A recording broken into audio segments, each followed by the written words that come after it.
Peace and power to the descendants of my ancient mother. My name is Brother Legend, and I'm here to raise your consciousness. What's going on? If you're joining us on YouTube, my TikTok is BIGBROLGND. You can find me there or on Twitter, same name, same on everything. If you are on YouTube, like, share, subscribe, send a comment. Brothers and sisters on TikTok, what's going on? Live again. What up, what up?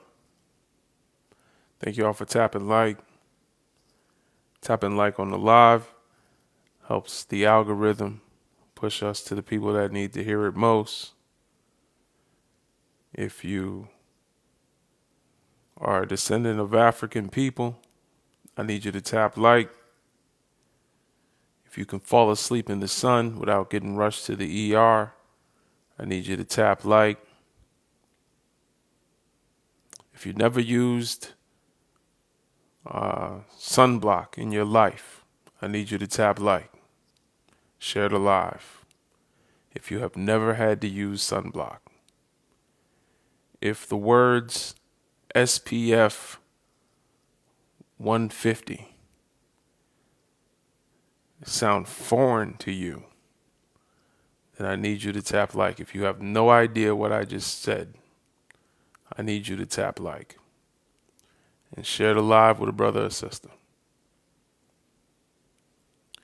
If you can close your mouth, peace, Brother Israel. If you can close your mouth and still see your lips, I need you to tap like. If you can close your mouth and still see your lips, I need you to tap like.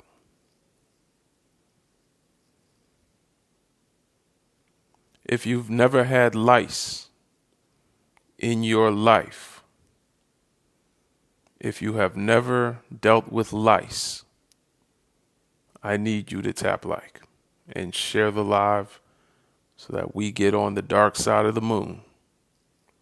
If you know what I mean, we're trying to go to the dark side of the algorithm. You know what I'm saying? If your nose is round and wide, big foreheads and bonnets, that's who we're trying to reach. Y'all laughing, I'm serious. Y'all laughing, I'm definitely not Umar. Definitely not Umar. He's one of our elders, but I'm not him. Thank you all for tapping like. When we get to 2K, I'm going to let someone come up and answer the questions. If anyone wants to answer the questions, feel free. You can do so in the comments. I might read some of your comments out loud. We post all our replays on YouTube, BIGBROLGND. My YouTube link is in my bio on TikTok. If you want to see any reruns, listen to them while you're driving, whatever. A lot of information in those lives, lots of information. Today we're talking about patriarchy and brothers. Do brothers benefit from patriarchy? Let's be honest. Let's think about it. I don't know. Let's think about it. I'm going to give you 5 seconds. 5 seconds. Name a patriarchal institution that black men benefit from. Go. Name a patriarchal institution controlled by black men. Go.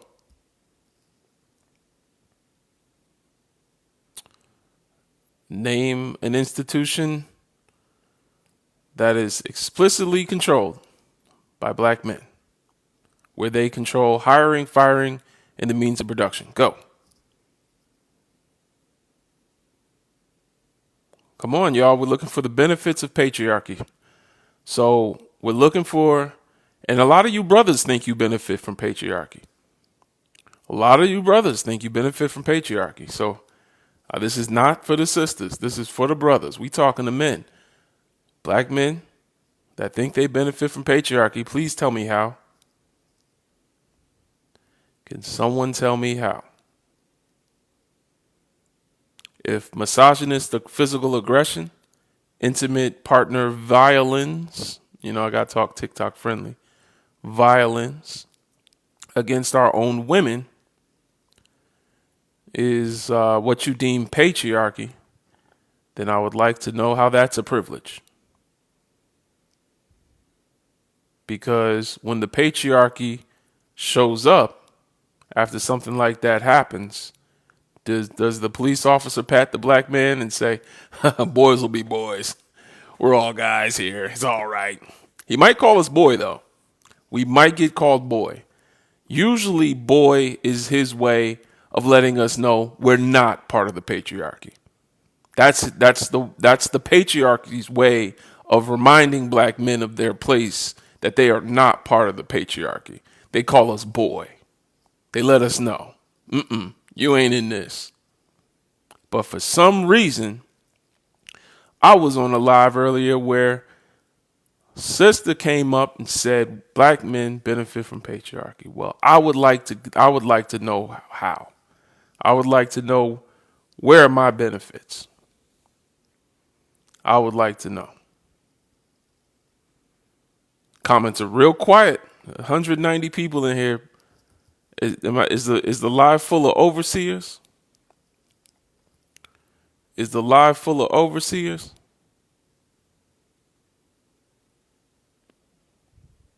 Marriage with white people are tragic in itself. It is it's tragic when they marry each other. I'm telling you. What was that? It's the Lacey Peterson. Lacey Peterson. What was her husband's name? Buried her in the backyard, then led the search party. He was out. Lacey, where are you? They will bury you in the. Nah, he didn't bury her even in the backyard. Yeah, it was Scott. Yeah, he put her in like the river or something. He put her at the bottom of the lake and led the search party for like months. Yo, he led the search party for months. Knew he chopped her up. Yo, that's wild, man. Hey, y'all go ahead if you want. Y'all go ahead if you want. Some of y'all think it is ethical. Come on up and explain how. Come on up and explain how. And they talking about releasing him. Oh, that's because he's part of the patriarchy. He benefits from patriarchy. So the patriarchy might let him go, is what I'm trying to say. Now, do they do that to black men? Does the patriarchy give us grace? And you know what's really interesting? When we talk about brothers benefiting from patriarchy, you know what's really interesting to me? Is that no one does this for any other group. No other group, no other marginalized, oppressed, genocide group is told that they benefit from patriarchy. You would never think about the Ish people in the Holocaust and say that the men who were the first to be thrown in the chambers, you know what I'm saying, the chambers that they put them in, the men aged 15 to 55 thrown in the chambers, nobody would say they have patriarchy. You would never say that about an ooh-ish person. You would never say that. You would never say that the Native Americans that were here when the Pilgrims first landed benefited from patriarchy. You would never say that about the Dalit in India. You would never, you could just go down the list. You would never say this about any oppressed, marginalized group. You would never say this about Gaza. Would you say this about the Palestinians? Do Palestinian men benefit from patriarchy? You would never say this. But yet when it comes to black men, because we've been characterized and caricatured as these violent, pathological rapists. For some reason, we're what the white T man has done to us, we are blamed for. Like it's projected onto us what he is. In the live I was in, a sister said out her mouth that black men, I know you have an urge to conquer. To conquer? What do we conquer? What do we conquer? When has it ever been, like, name a country outside of Africa with an African name? What do we conquer? Are we a conquering people? No, the white man is. And how are we supposed to come together as black men and black women when we believe what the oppressor says that we are? How are we supposed to come together? How are we supposed to come together if the sisters believe black men are everything a white woman and a white man believes black men are? How are black men supposed to come together when he tries to compare black women to non-black women and try to say, she needs to be more submissive? You know what I'm saying? Like trying to get sisters to behave more like white T women, or how they portray white T women, because it's hard to even call them women. The only woman that has earned the title woman is black women. White women have done nothing to show us that they are women. By their own standards, right? A woman cooks and cleans in the home. Well, who was cooking and cleaning for white women? Why is Aunt Jemima she's not on the pancake box no more, but why was she there? Who was cooking and cleaning? By their definition, a woman does what? Gives birth and raises children. Who has given birth to more children than the black woman?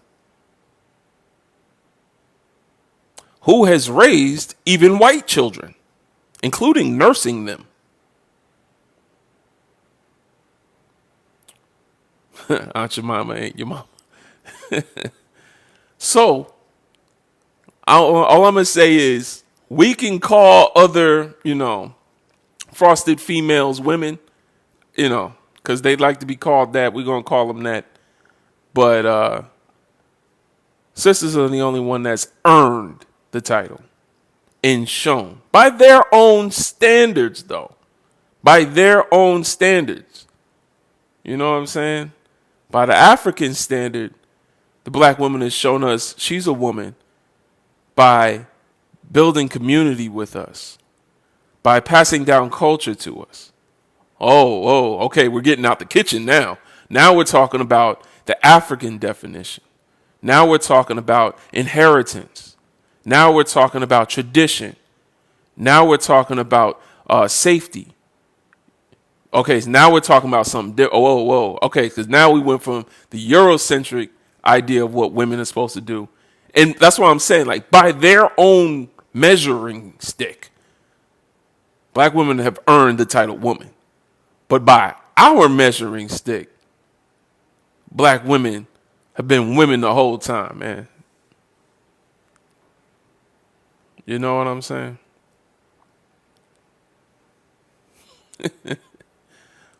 I'm white, but you're talking nonsense. I'm 74 years old and helped raise 5 black children. On a plantation? Was it on a plantation, Judy? Was it on a plantation? I'm just curious. You say you're 74? That puts you at 1950? Was it in the South? How did you raise these children? I need to know. How many concentrated race of people exist today, honestly? I don't know what that means. Javi, Main. I don't know what that question means. What's a concentrated race of people? Uh-oh. We got one of the Dixie chicks in here. Somebody said the South will rise again. I'm going to block him. You already know where that's going. He's probably the reason that the viewers drop down. You know what I'm saying? They come in here and play victim. The South will fall. D-Lady. D-Lady got time today. No admixture in their race. What are you talking about, Javi? There's no, like, unless, are you talking about Europeans? I think they're the only ones that have no admixture. Everybody else got a little something else. Specifically black people, we got everything else. We got all that. So if you want to talk about Africans, we're mixed with everything. What makes you an African is that you have the most admixture. Y'all ain't got shit. Europeans have a common ancestor from 800 years ago named Charlemagne. Look it up. 800 years ago.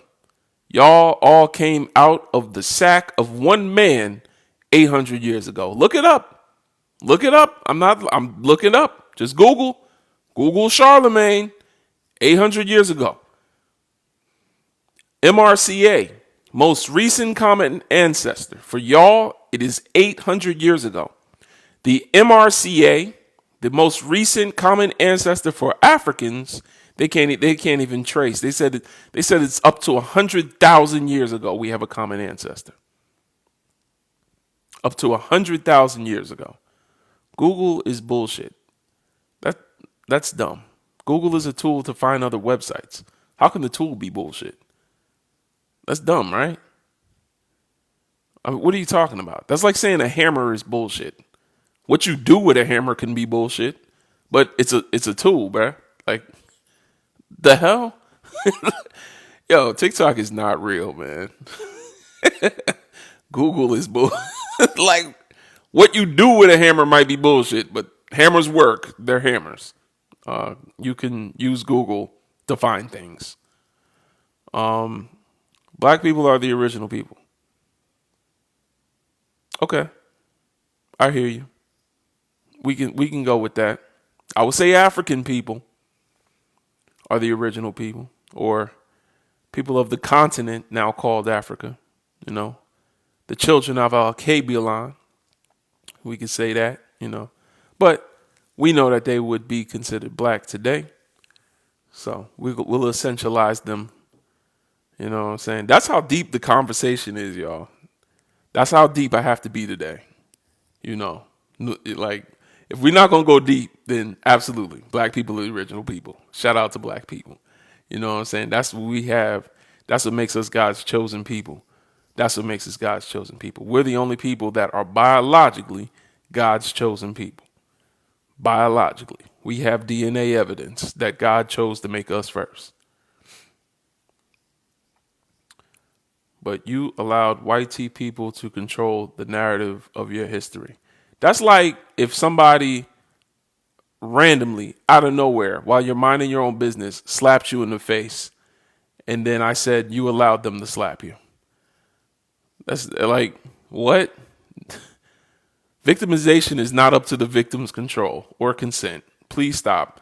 This conversation might be a little deep for you, Gen X. I'm gonna just excuse you. You can have fun in the block party. This conversation might be a little too mature for you. I'm not sure what's going on. This is a grown folks talk. Europeans evolved from the African who migrated from Africa. Grimaldi. I don't know that. We can look that one up. I don't know the name of the person or people group. But that's a nice theory. Cool. Europeans all have a common ancestor from 800 years ago named Charlemagne. Thank you for the gifts, by the way. Appreciate that. What was your name? Mula. Shout out to Mula. So 800 years ago, y'all have a common ancestor because you refuse to lose your recessive phenotype. So you guys keeping it in the family. And if you continue to do that, actually, you're all going to be cousins in a few hundred years. So that's just how genetics works. You guys can look it up. That's just, I forgot the term for it. It's not genetic fatigue. I forgot the term for it. It's genetic something. I forgot the term for it. Like, that's why I kind of want y'all to go to Mars. Elon Musk is trying to put y'all on Mars. I kind of want that to happen. Because if y'all were to go in an isolated place and think that y'all are just going to keep getting it on and having children, your children are going to look like Jeepers Creepers. So your children are going to look like the Goonies. If y'all, because y'all have like decreased the genetic variation in your DNA so much that if y'all were to keep it up, like right now, your most recent common ancestor, our MRCA, is from 800 years ago. If you guys keep it in the family enough, it's going to get closer and closer and closer until it's 700 years ago, 600 years ago, 500 years ago. And it's just going to keep going until you're all going to have a common ancestor that was grandma. And you guys are going to, your faces are going to be like, your nose will be up here or something. I don't know, man. It's going to be wild. Africans don't have this problem. Our most recent common ancestor is from 100,000 years ago. So we're so genetically diverse. You can put us on Mars. We'll be all right. We'll make a new Earth. How about that?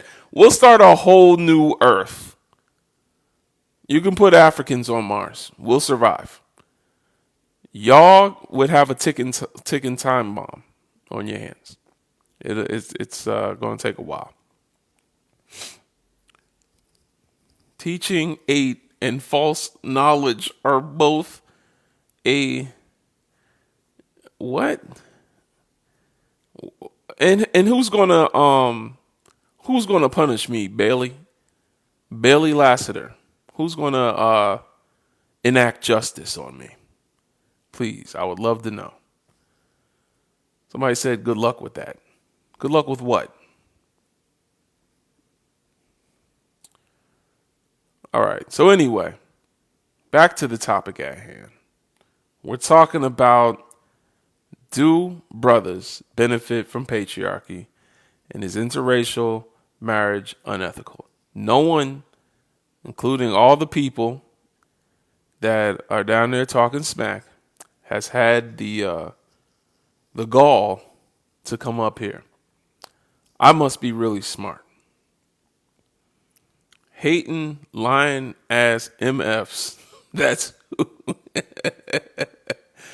Yo, I want y'all to know something. Racism is misandric aggression. And we could talk about that. But when white T people call us MFs, do y'all know where that comes from? Do y'all know what that means? Who knows what they mean when they call us an MF? Especially black men. Who knows what MFs mean? It's a race. It's a slur. It's a slur. Right. Gavin got it. Smart sister, what's going on, Hey, Auntie? nephew, what's going on? Hey, go ahead, talk to the people. Them, they need Oh, to hear you. oh Lord have mercy. These damn peckerwoods. And don't call me what you want. Don't call me late for dinner.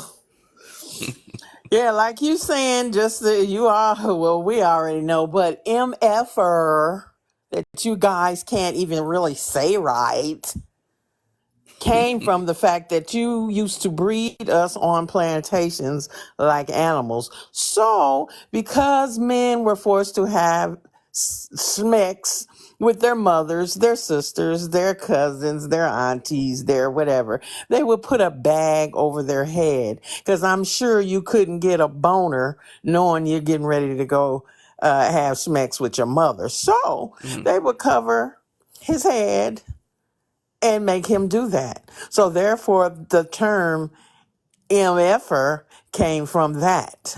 You damn knuckle dragging cave dwellers.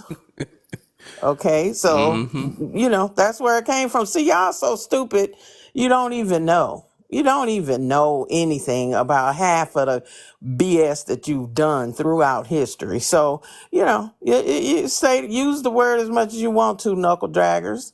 It's okay. I think I like knuckle draggers. I'll start using I think, that yeah.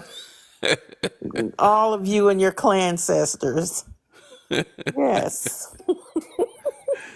Thank you for What they that. got to say about that? You know I can't see those comments. Yeah. Thank you for that, Auntie. Yeah, we needed that definition. But yeah, so MFers, some of y'all brothers and sisters. I, I I still slip up every now and then, but that's the origin of the word. But I really get upset when people of European ancestry try to use that word, and I'll be like, you don't even know what you're saying right now. It's pissed me off. But yeah, well, anybody else want to come up? Feel free. We answering questions. What up, Dr. Robert? And I do believe mixing with these people are unethical. Okay, Black Diamond. Why is that? You know we're going to ask you why. And that's the thing. That I say it in my videos. My name is Brother Legend, and I'm here to raise your consciousness. Raising your consciousness means critical thinking, meaning I'm challenging you to ask why. I'm challenging you, even when it comes to patriarchy and feminism.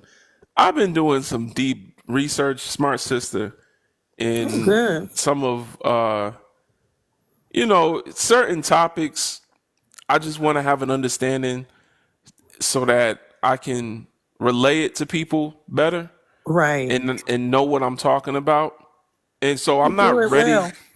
Yeah, I'm not ready to make a video on this yet. But I can tell you, in person where I can correct myself. Okay. Because that's the thing about videos is you make a video and you can't go back and edit, like it already done blew It's up. out there. Yeah. So I've been doing some research on the early feminist suffragette movement.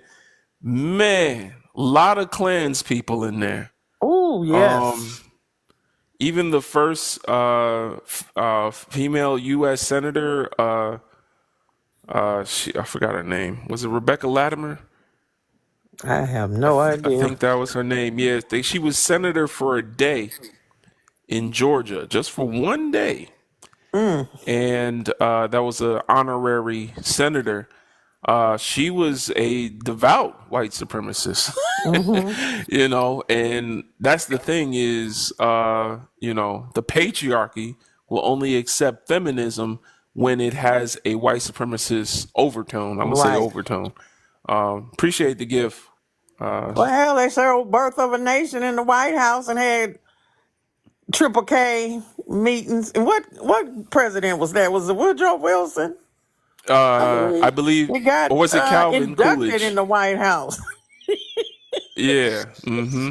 Yep. One of them, I don't know.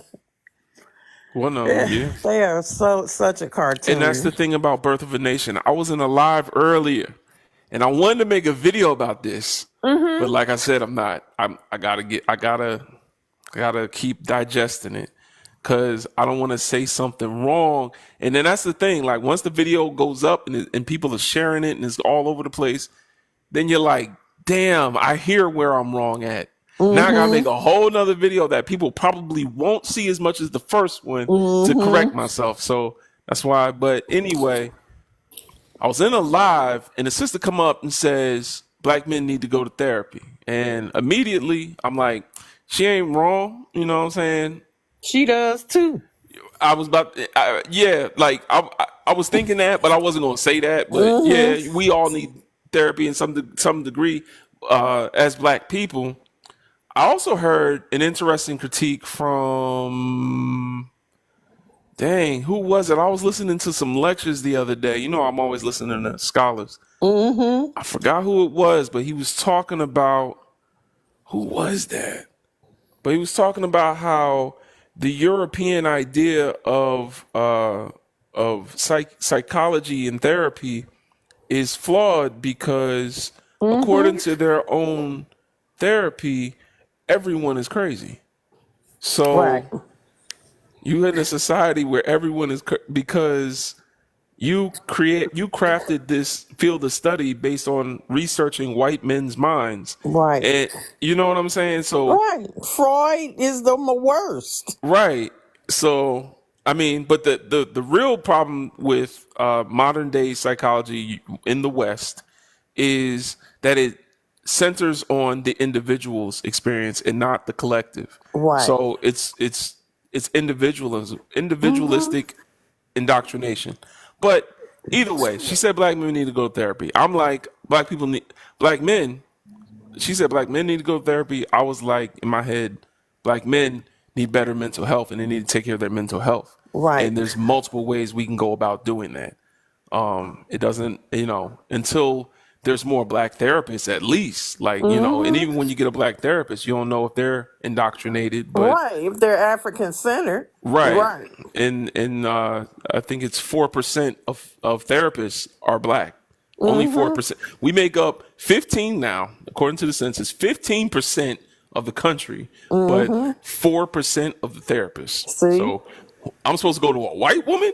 Right. Like, Shit, it would be more crazy. that'd be right. I'm gonna lose my African mind. Hmm. But anyway, so then she goes on to say, I know y'all don't go to therapy because your ego gets in the way. Oh Lord have And mercy. she says, it's your ego. And I know that I know how y'all are, but you need to stop. You can't let your ego get in the way. She said, I know that you want to get it on with every woman you see, Oh Lord. and you just can't, it's not healthy. And I know that you're very conquering. You all want to conquer. Our men are very and I'm just like, What? and before that, right, the reason I'm in the live in the first place is because you know me, I'm Mr. Bring black men and women together. Like, Right. so the live was about us coming together. We was talking Right. about building. People was mentioning the organizations that they're a part of, some of the resources black people could take advantage of. Each one teach one, by the way.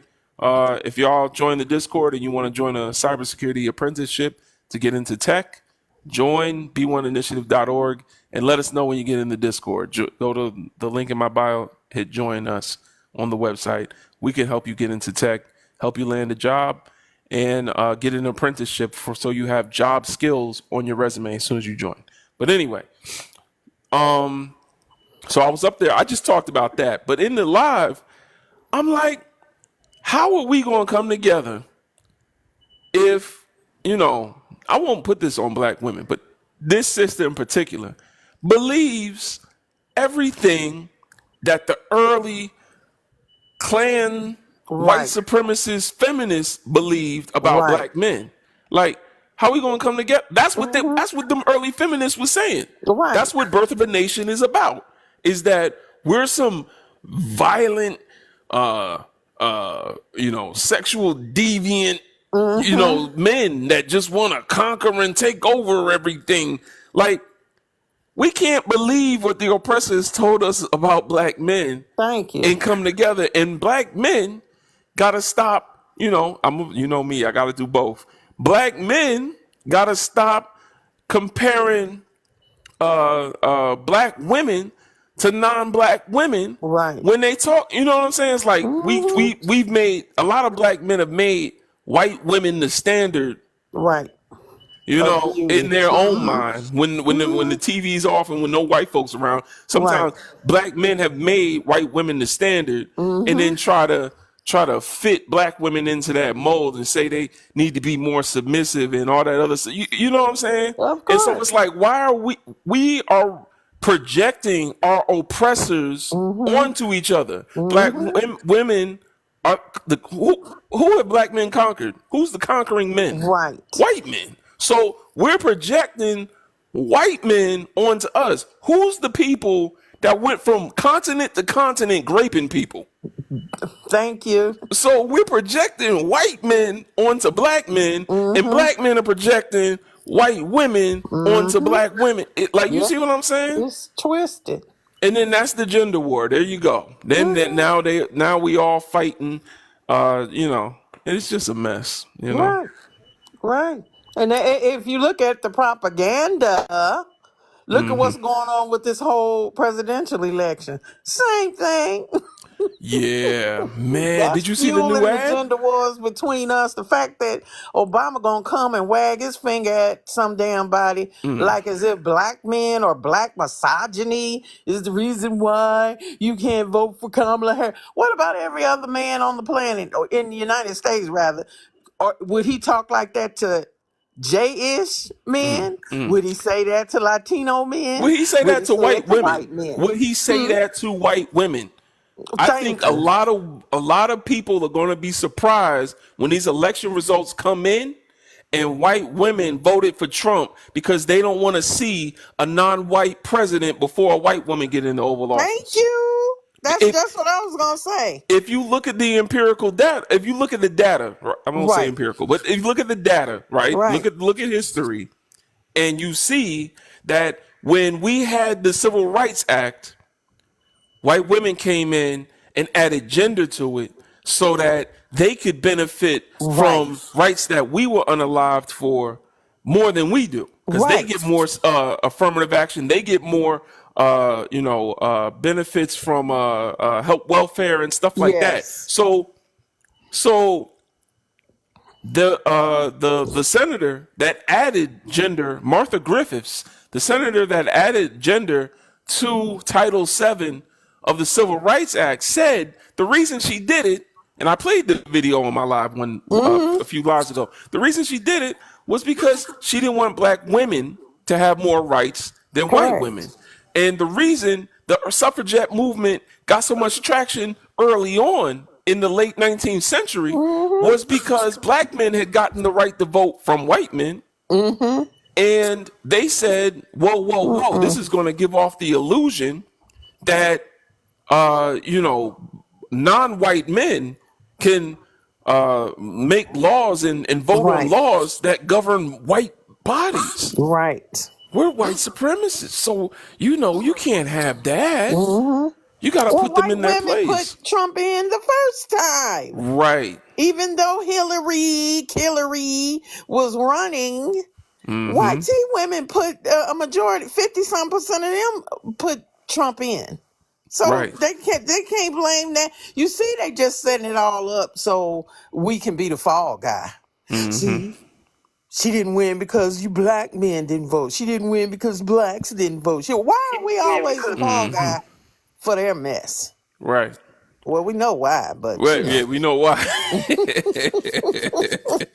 Because I'm like, man, if you look at the feminist movement, every time a black woman was about to make some progress for herself, white women have used feminism to yep. include themselves in the movement. Hmm. That's what they do. Every time. Every And time. yeah, every time. And Hmm. so it's like, y'all think they gonna just sit and stand back while if y'all can argue whether or not Kamala is black or not, y'all can fight about that between yourselves.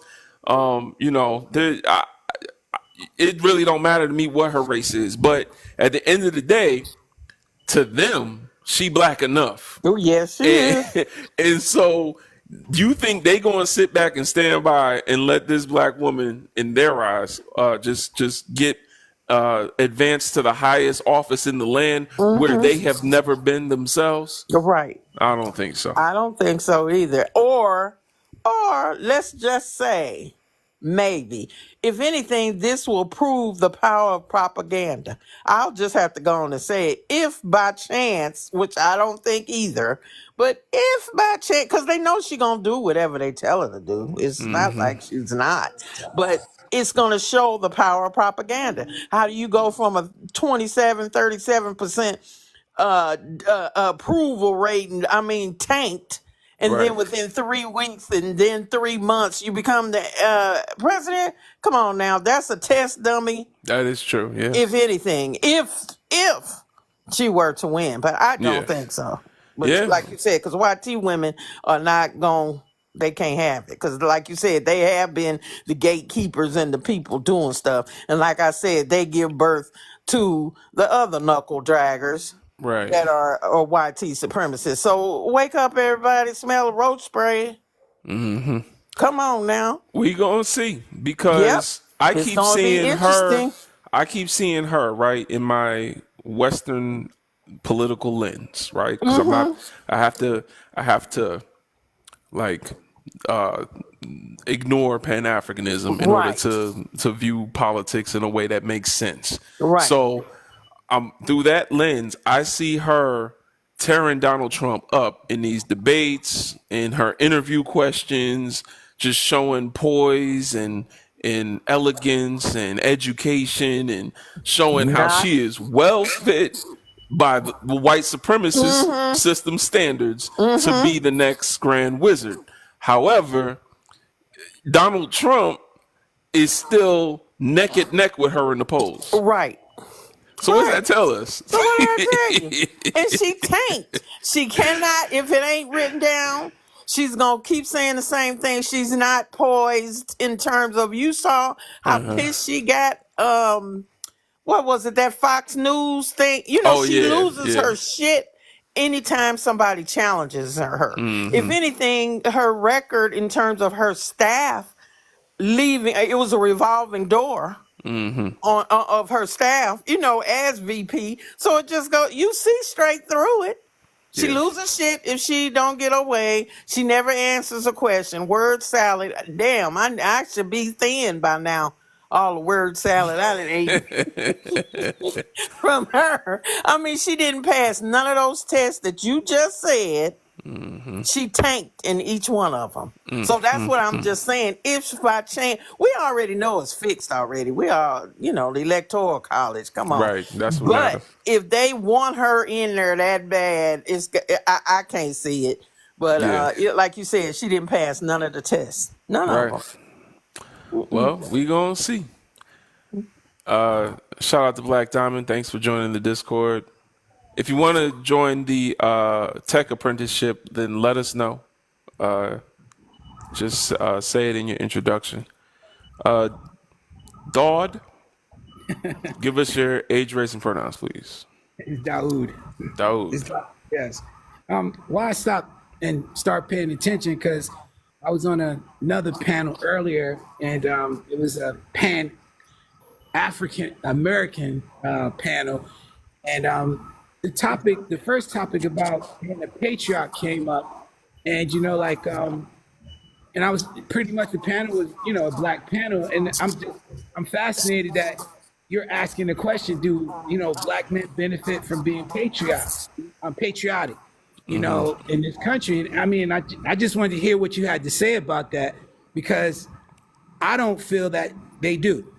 And I know there's an issue between Pan-African and also Pan-African black or black Americans. I don't even get that. I don't even get the argument. Ain't no difference.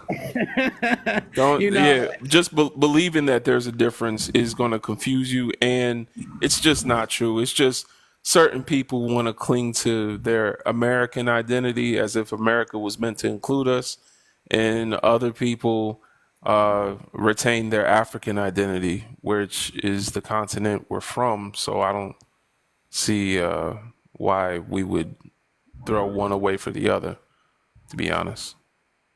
And that's my sentiment too, brother. I don't see how we could just focus on us here and not focus on, the suppression of black people globally, or people that's impoverished globally, because the same system that's impoverishing those people and on other continents is impoverishing us over here on this continent.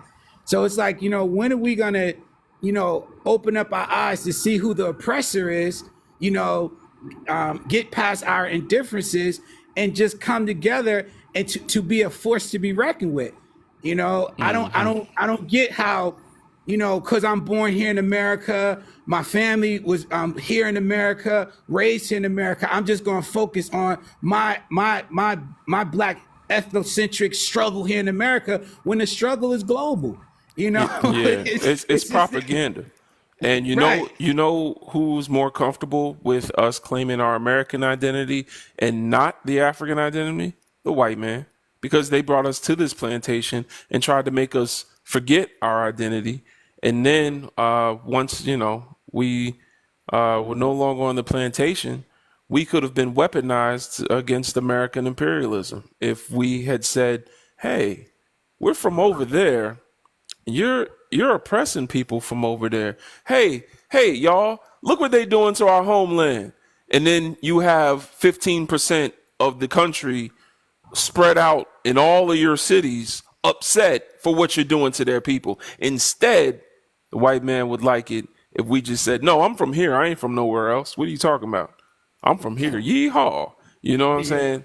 And Exactly. so it's like, but And, and, yeah, and I know that some so-called African Americans claim indigenous Native American heritage. But again, if you're going to claim that, let's get into the details of that. I know there was indigenous people on this continent before the Mid-Atlantic slave trade took place. I get that. But again, who was those people? And then how did the slaves, the runaway slaves or slaves, start intermingling with those indigenous people that was already here? Because nobody never talks about the main barrier. I don't even know how the slave trade was so effective when there was a language barrier. How did the oppressor get those that he was enslaving to listen, to obey? And we didn't even speak the same language. let's yeah. let's talk about that. You don't And need if to you're know gonna people's language to kidnap them. If you know the Thank you. history the Portuguese started with kidnappings. That was first. exactly. Later on, they turned it into where they would pay with, pow pows and certain goods, and that was a better option to certain chiefs than just straight up you come in here taking people. And you know what? How about this? Because you're going to give these weapons to our enemies. So we'd rather you give those weapons to us instead so that we can give you the people that we capture who are our enemies, or, people that have been exiled and, people that did crime. So to them, that was a better option than just straight up, people coming in your house at night taking your children. You see what I'm saying? They tried to put some Yep. order to it. And so that's how we get the whole Africans sold Africans into slavery, when at that time they didn't all see each other as one people. If my neighbor kitchen sink were to just explode all over the place, I would be like, damn, tough luck, and go back home and chill. I don't see my neighbor as a family member. And that's kind of how they were. Right. And And they every time it still was parts of the Congo they never saw. And the Hmm. fact of the matter that in the ships we would mutiny and take over the ships so much they would cut our tongues out Yeah. to Hmm. keep us from communicating on the ship. So you know what I'm saying? We always fought. We did, the Yeah. best that we could. And think, can you imagine being in Africa and this white thing shows up? You're like, what in the hell? And he got this stick that if he pointed at you, you would be unalive. Come on now. Y'all, we gotta look at the superstitions. Right there. If a green man came in our house right now and pointed something at us and unalived us, we gonna think again and be like, damn, who is this? Right. People don't even realize that a lot of that stuff and Mm-hmm. how it worked. Yeah. And I So, just so listened to a brother, legend. I want us to get in the group. He's a botanist, and what he did, he talked about. Think about it. The people that go off and do all this stuff, because we already know the white T man's the only one got in the boat, to conquer everybody else. Think about it. Africans beef with Africans. Mm-hmm. Asians beefed with Asians. You kind of kept it local. You didn't. Nobody else got in the boat and went all over the entire planet messing with Mm-hmm. people. And Right. basically, what he said is, think about it takes the sun, how much sun, how much, what the weather is like, and what plants are in your area. See, because he's a botanist. Mm-hmm. Think about it. YT people, did they have any sun? No. Was it Mm-hmm. any plants growing around them? No. Mm-hmm. What was the weather? Cold. Mm-hmm. And he even attributed it to Arabs as well, even though they came from us to a degree. But the fact that they participated in the slave trade too, he said, think about it. Okay, they had the sun, but it was so hot they had to wrap up Right. to keep it from affecting them. Number two, what was the weather? Yeah, it was hot, but they still wrapped up in all them damn clothes, didn't they? Right. Number three, what plants grew around them? None. If you in the damn desert, thank you. So Mm-hmm. once again, the two groups that participated the most in slave activity Mm-hmm. didn't have a plant to be seen Yeah. near any of them. Right. Okay, so it affects like we said, the Iceman coming. Right. There you go. Yeah. If that's your environment, all you knew was to conquer and unalive and whatever. Like I said, that's why they still eat raw ass steaks till today. A plate full of damn blood. But Mm-hmm. that, and it really makes sense. He is really interesting. I'm gonna really try to get him to come over, Mm-hmm. and like he talks all about the migrations Yeah. of us. And but that made so much sense to me. And he said, and think about it now. Europe ain't got nothing. What they got? Mm-hmm. What plants they got? They're a concrete jungle just like over here. Mm-hmm. So yeah. interesting. Yeah. Yeah. I've heard this from multiple different perspectives. From a philosophical perspective, why didn't black people conquer everyone else? And that's because through like in the conversation, it was like philosophical. There's a brother who's a philosophy, I believe he's a teacher, and he talks about it on his TikTok, and he was just like, there was no necessity behind it. Mm-mm, Like everyone else had a reason to conquer, we didn't. And then, mm-mm. yeah, like what you're saying, they were from resource deprived areas of the world, so yeah, they had to be more every man for himself, more individualistic. So absolutely, that's pretty much how Sheikh and Jup explained it too, and Hmm. what you said about them covering themselves. Yep. We see them with their women covered head to toe, and think it's just because they worship a different Abrahamic religion, and that's not the case. They need to survive in that Mm-mm. sun. Hmm. They don't got the melanin. Nope. So the Yeah. clothes make you sweat, and then the sweat cools your body down. Hmm. That's how it works. Yep. Yeah.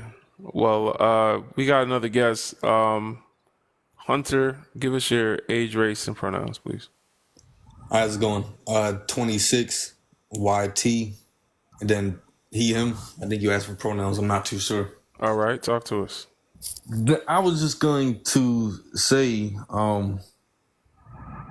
you can't say that Africans weren't going around and conquering land, and it's documented during the Barbary slave trade, which took place in the Barbary Coast.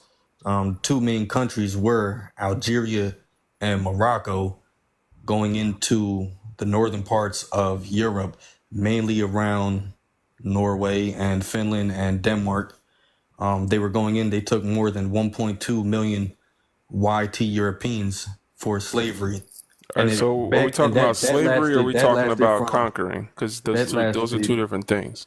that lasted from Are we talking 14 about slavery or are we talking about conquering? Because we already know, Hunter, you're talking to a panel.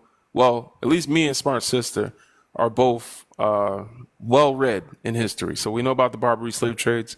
We know you're about to go into this whole white supremacist propaganda. Nobody's going into white supremacy. You are, propaganda at all. but we know that it's a white supremacist pseudo historical talking point for them to it's use the not. Barbary It's not, slave though. trade. It is though. It is, and It's and I not. can explain how and debunk your whole shit. It But was I literally don't going even on feel at the like same it. time I as don't the even feel like transatlantic. it. Listen.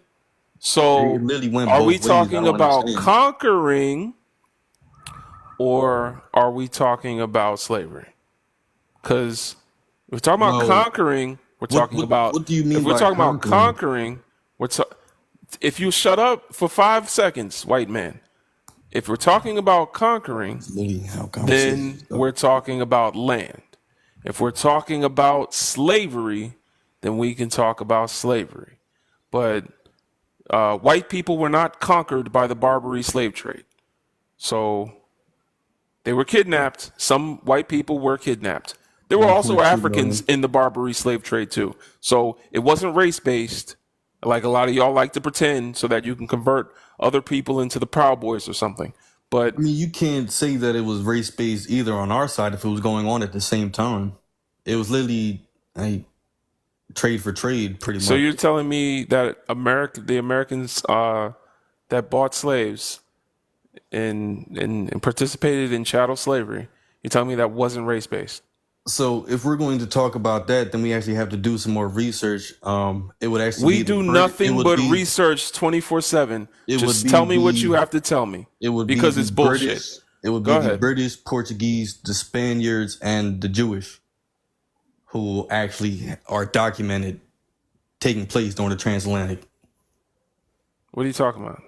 They all participated in the transatlantic slave trade, Yes, and the continents that participated and it was race based because But that's the if that's you were the British. born from a black woman, you were a slave. So what are you talking about? That's from the British, the Portuguese, the Spaniards, and the Jewish though.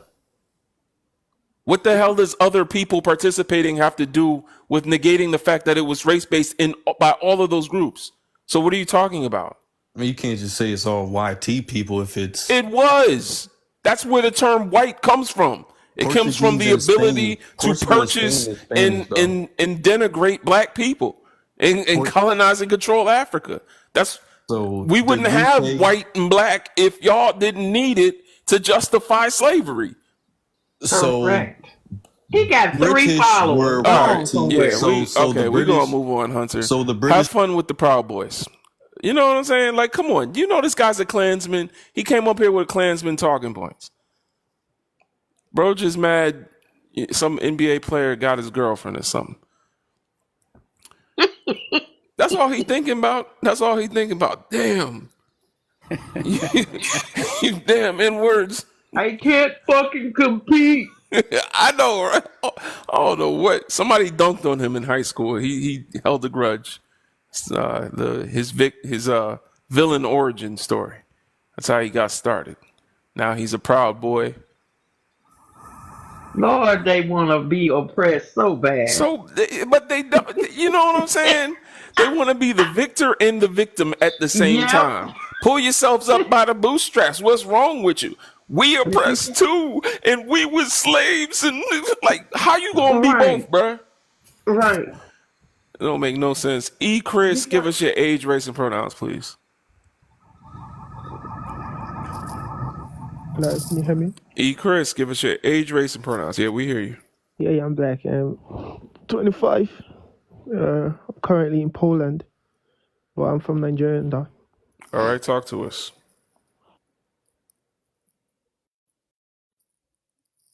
He's gone. Okay. Yeah, man. So, red flags. Let me give you all some white tea supremacist red flags. Barbary slave trade. They like to pretend it was race based just because there were some Europeans that were kidnapped and sold in the Barbary slave trade, which if my now it wasn't the. Can someone look it up? I don't have my fact checker today. Can someone look it up? Was the Barbary slave trade mostly controlled by Arabs? Is I that true? believe so, but I have to look. Yeah, I think that's it. I way think back. it I was. have to I look it think it up. was. I think it. Yeah. I think. But no. Because I think Morocco and Algeria, who that's was what I'm there saying. now? It's yeah. It was Arabs in North Africa. If I but because it happened on African soil, they try to say it was black people enslaving the Europeans and the white people were oppressed. Like they always try to do that, bro. It was the same Arabs that was selling us and kidnapping us was kidnapping y'all. It just became very profitable for them to have slaves, and they didn't care who they got it from.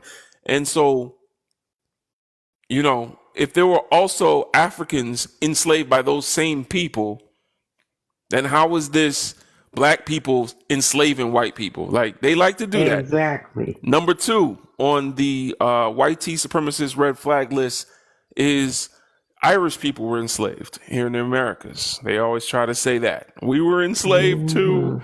Blarney. That's what they be saying, Blarney. Blarney, my what it be eating corned beef and hash. I can't do the accent. You know what I'm saying? You stole me Lucky Charms. They be trying to say that they were slaves along with us, and it's like, even if that were true, then why you on the other side of the picket line? Like, if Right. you really believe that, right? You believe that y'all was enslaved by the same white folks, then why are you on the other side fighting with them? That don't make no sense. You using that to dilute the conversation and minimize our experience. And the data shows that wasn't true. They were indentured servants, which just Yep. means that they committed a crime, or their oppressor, was convinced that they committed a crime and brought them to the Americas, where they would work for a period of time. It wasn't that they was born Irish that they became slaves. Right. So, yeah. And What does an Irishman look like? Oh, okay, maybe a ginger, red hair, fair skin. I don't know. right, yeah. What? Come on. What? Right. And they became cops. You already know at the beginning of the century, but then where did the cops come from? Slave catchers. Right, exactly. Then they So became that's why so many Irish cops. Come on now. Yeah. right. They worked to gain access to whiteness. That's why they're considered white today. They worked by showing the Anglo-Saxons that they were willing to also participate in white supremacy. They were like, we'll treat them just as bad as you do. And the white supremacy said, you know what? You look like us, and we'll let you in. Same thing with Italians. So, shoot, even Italians, when they were doing dirt with the mob, they would still have time for racism. They over here being the degenerates of society, and they still had time to be racist because Thank they were you. trying to prove their worth to the white supremacist power structure. There's a book on Most this. Sicilians are the descendants of Brother Hannibal and his soldiers, but we won't go there. hmm Oh yeah, and the third one they like to use is that the root word for slave is Slavs. So they try to say, yeah, the Slavic people were enslaved too, like just kind of how they use the Irish. And then also they like to say Africans sold other Africans into slavery, so we did it to ourselves. These are all white supremacist talking points used to convert other young, impressionable white men into becoming overtly, actively, actionable racists, like where they do action. You know what I'm saying? Like they all white people are sleeper cells. And, there's certain recruiters out there that activate them with a little, you're a victim. All right. Shadow, give us your age, race, and pronouns. Hello, my name is Shadow. I'm a black man from Canada.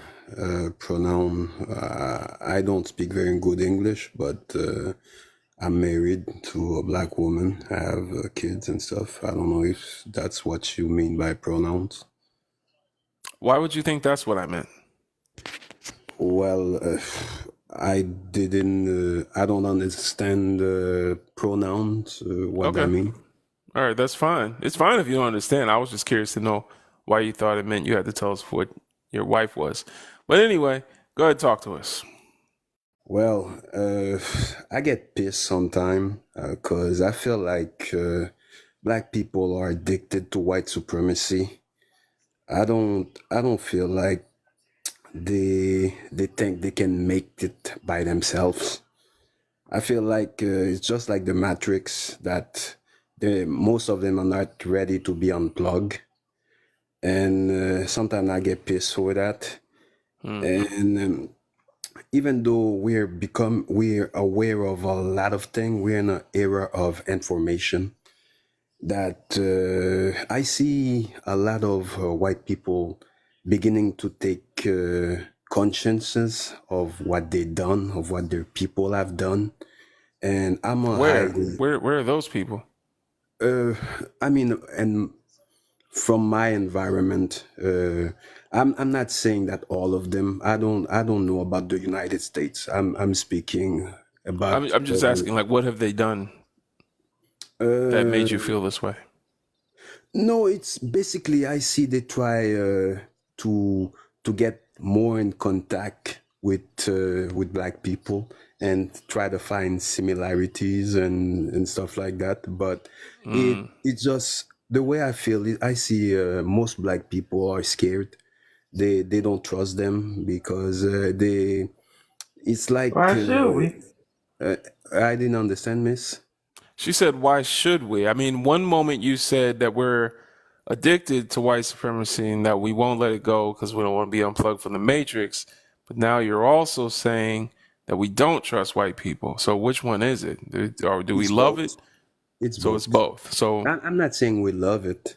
I'm saying we've been under it for so many years that they don't feel like black people can do good for themselves. They feel like every good leaders is after gaining something. It's like He's on a live, maybe. he's unalive and it's put in by higher interest and stuff like that. So, from my part, I'm kind of I'm let's say I'm mixed. I don't know where to stand. I don't know if I could trust the next big black leader or if the next big black leader is doing it for some other white supremacy groups. And it I'm just What means you big don't. black leader have you had in Canada? not in Canada. I'm watching mostly in Africa. In Africa, I see the guys, the general who take. I don't remember his name, but the Malian, or the Niger, all those people pushing the Ibrahim phone power. Traore?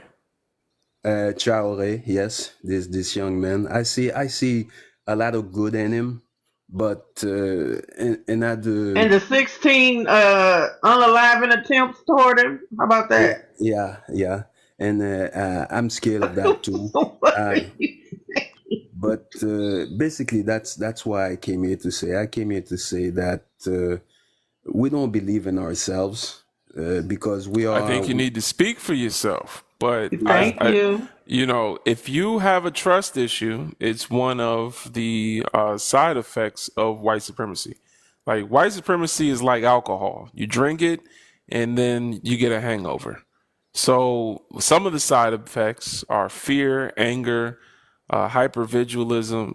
I'm sorry, Vigilance. hypervigilance. I'm sorry, I'm learning hypervigilance. There's a few others, but one of them is distrust. Is that the word for it? Yeah, Distrust, inability to trust. Yes. inability to trust. So if you don't trust black people, it probably means that you don't trust yourself Right. because all of You're these fearful. are internal, right? So now when you trust yourself, you know how to do your research and you trust the information. If you can't trust information that you're getting. That just means you either haven't done enough research or that you yourself, have a trust issue with yourself. Maybe you've been betrayed. Maybe you've, experienced something where you trusted some information and it turned out to not be true. But that's something you're going to have to heal from. That's something you're going to have to work on within yourself. I'm Were not you born saying and raised in Canada? Do you speak no. French? I speak French, but I'm from the islands. But what I Which meant, island? Haiti, Mm. maybe the way I feel is that when let's say that I work in school and majority whitey school, and we're like 5 or 6 black people and working in that area, and all of us, me, I'm open, I'm like, all right, there's black people, all right, we gonna get along, we gonna do stuff, and each of them is like they're nervous, they are so nervous being around other black and stuff like that. That's why I'm saying that looks like that most of them in my case, they are so afraid that the black person is going to do something negative and they don't want to be associated with them. That's why I've been to a lot of a job that was like that. That's why I'm saying that we have difficulty to connect with each other, and we have difficulty to bond and create a link. I don't But do mean you no have this disrespect. difficulty? No, I don't. I don't. I So don't. then, who have you connected? I have tried many times, So then you but haven't been successful in doing it, which I means maybe you have have the some, inability to connect. probably, See what I'm but saying? And yes, if you truly believe that negativity and you're anti-black and they're anti-black, then I guess so. Mm-hmm. You only fear. Fear is false evidence appearing real. What all y'all got is each other. So, and then you can't take the 3, 4, 5, 6 black people that you encountered and project that onto the millions of us. no, I That's just won't do like that. us when we talk I about Africans. No, You no, no, don't. You no. haven't met a billion Africans. So how can you speak that all of them? Mm-hmm. They I'm can't come speaking together. from They my can't run their experience. country. What? I was speaking from my experience. That's why I came here to share that with you. I didn't came here to share and say all Africans are like that. I would No, never I do was just that. making the point. I didn't Yeah, say you said that. I was just saying this anecdotal, just like you said, your personal story and the yeah. few people that you've encountered. Period. But you went on to say though that all black folks, like Brother Legend just said, you contradicted yourself. I May, kind of understand. maybe I kind of understand where he's maybe my coming from. English is No, your not English that is fine. strong. Your English is fine, brother. Thank you. I understand where he's coming from because coming from the islands, coming from Haiti, coming from Jamaica, coming from any of the islands outside of the mainland, which is America, there's discrimination against these people.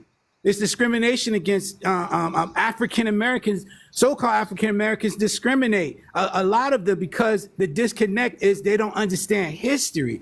They don't understand how Haiti during the slave time and their revelation was pivotal to the revolutions that was taken here on this continent and on the plantations and things like that. That's done purposely. It's thematically done purpose to keep us apart. Because if you combine the islander story with the mainland stories, we all was under the same colonial oppression, fighting for our freedom. I don't think that's what he was saying. No, he mentioned. Yes, because he's a product of that. He's from Haiti. He speaks French. A lot of times, you know why Haitians and Jamaicans and so other islanders are so proud? Because they know their history. They know the wars that they fought. They literally fought the white man. We have yet to see the modern black man here in America stand up and fight the white man and literally shut him down. We have yet to break this system. I They mean, broke. They broke their system.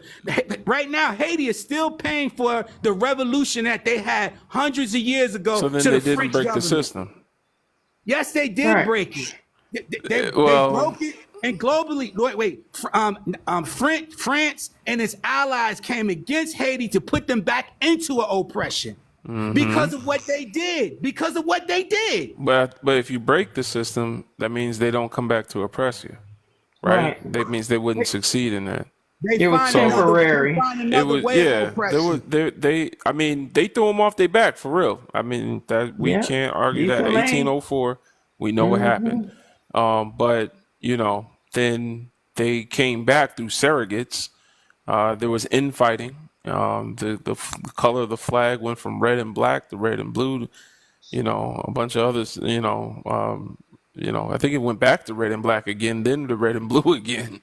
But Over New York, over New York, you got the UN, the United Nations. The United Nations never stand up against the atrocities of what Europe is doing around the globe.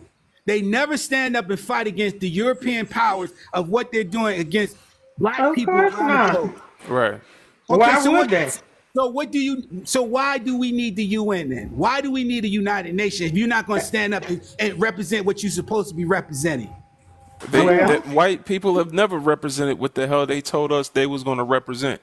They don't Right. represent democracy. They don't represent Christianity. They don't represent none of the stuff. None of Anything it. they've told us, everything they've told us has been a lie. You know, they don't even represent capitalism, because every time their system of capitalism is about to fail, they bail them out with socialism. So But Yeah. what I was saying is like, I feel that we got a lot of brothers that are comfortable with that, that are okay with that, they are stable with that. They're okay not with what? ready. What is that? Okay with being oppressed, okay with accepted that we are not number one, okay that we accept that there are higher person above us that could take care of us. Like they don't feel that we can take care of our own. So that's them. Is that you? Yeah, That's that's the definitely problem, Shadow, is that you keep going to black problems and not focusing on black solutions. When you do that in a conversation like this,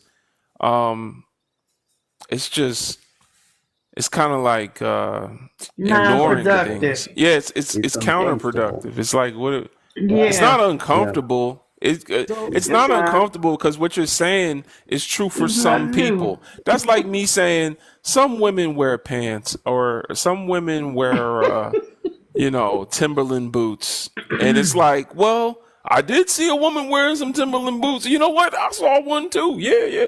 But a lot of women don't wear Timberland boots. You know what I'm saying? Like they're kind of heavy on the woman's feet.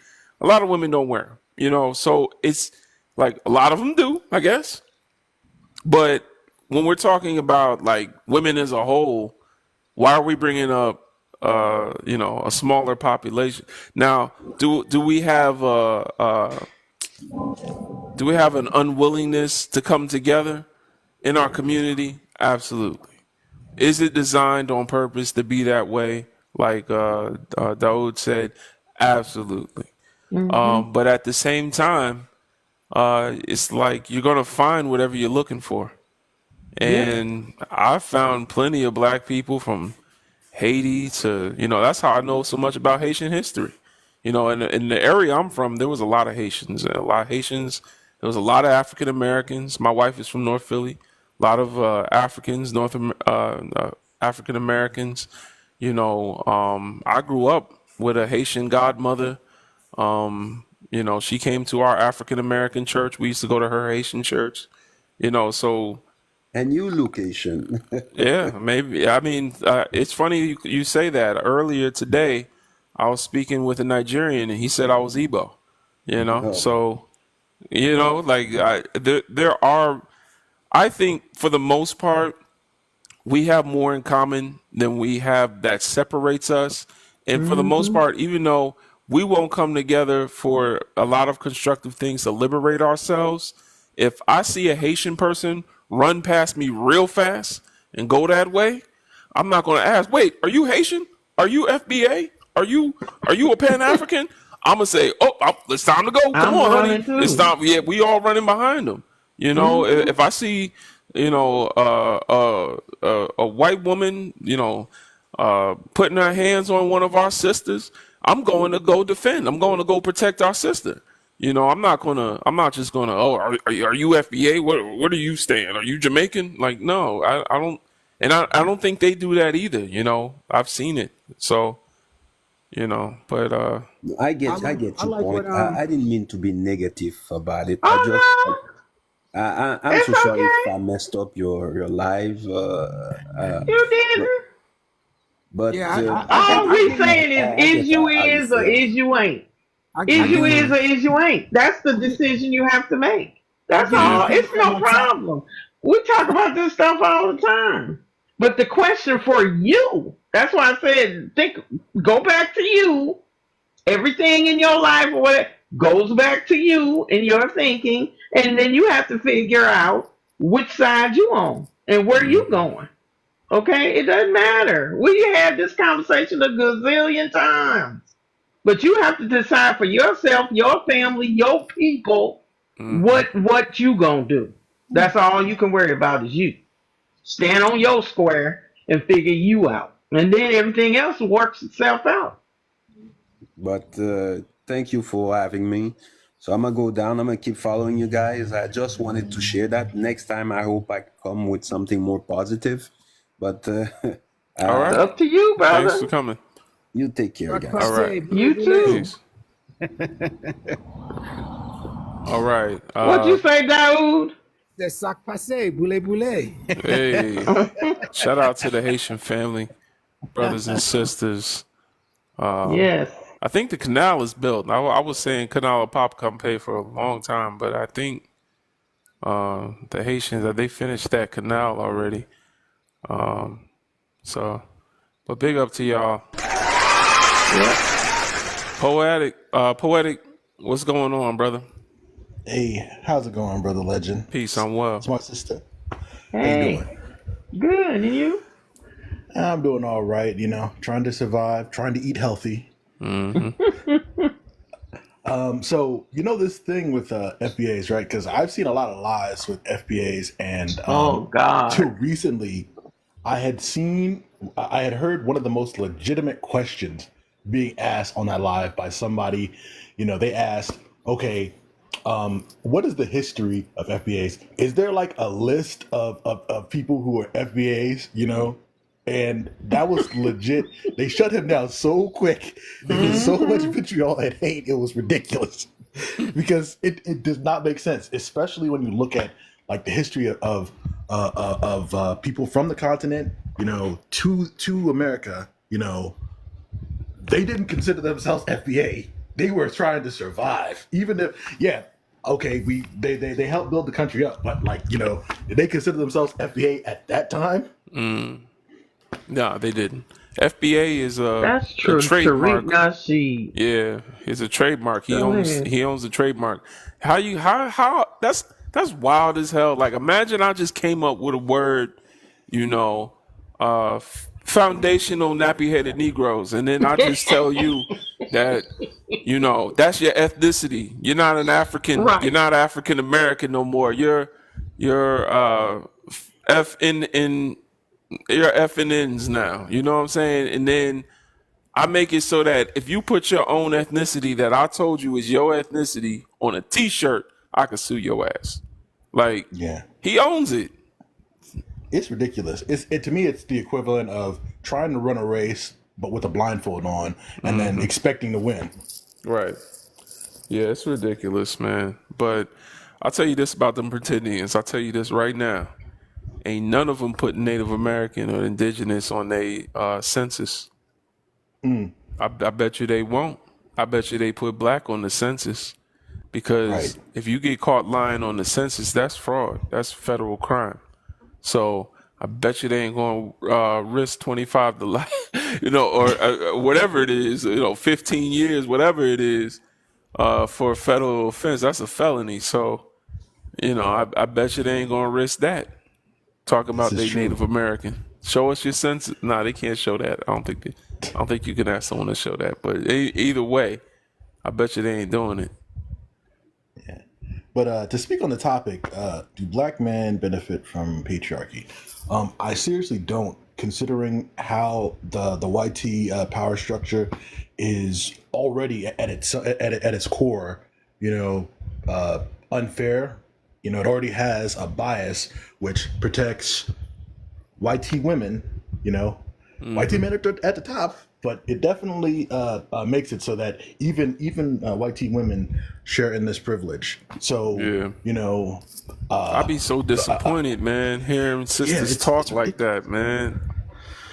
Well, we conflate the idea that okay, just because the Constitution says all men are created equal, we can't say that all men were created equal. Right. At the same time, who is the one in which who's the oppressive force? That is causing this problem, in society. Because it certainly isn't black men. I'm not saying that some black men don't contribute, but come on now. Yeah. Contributing doesn't mean you control the power. And brother, when you talk about the Constitution is a contract, and that contract applied to those who put it into work and put it into play and signed it. So when they were talking about all men are equal, they was not talking about black men. They was talking about them and their lineage. That's who they were talking about. So, when you really study the Constitution and those that can't drafted up the Constitution and why they was writing it for, that was colonization. That was for the colonizers. It wasn't all inclusive like we've been made to believe that it is today. It's not. Because when you look at the black man and his black woman and his children, a black man back in the day being married to a black woman was called animal husbandry. They considered us animals. Yeah. I mean, but I'm glad he brought that up, Daoud. I'm glad you brought that up.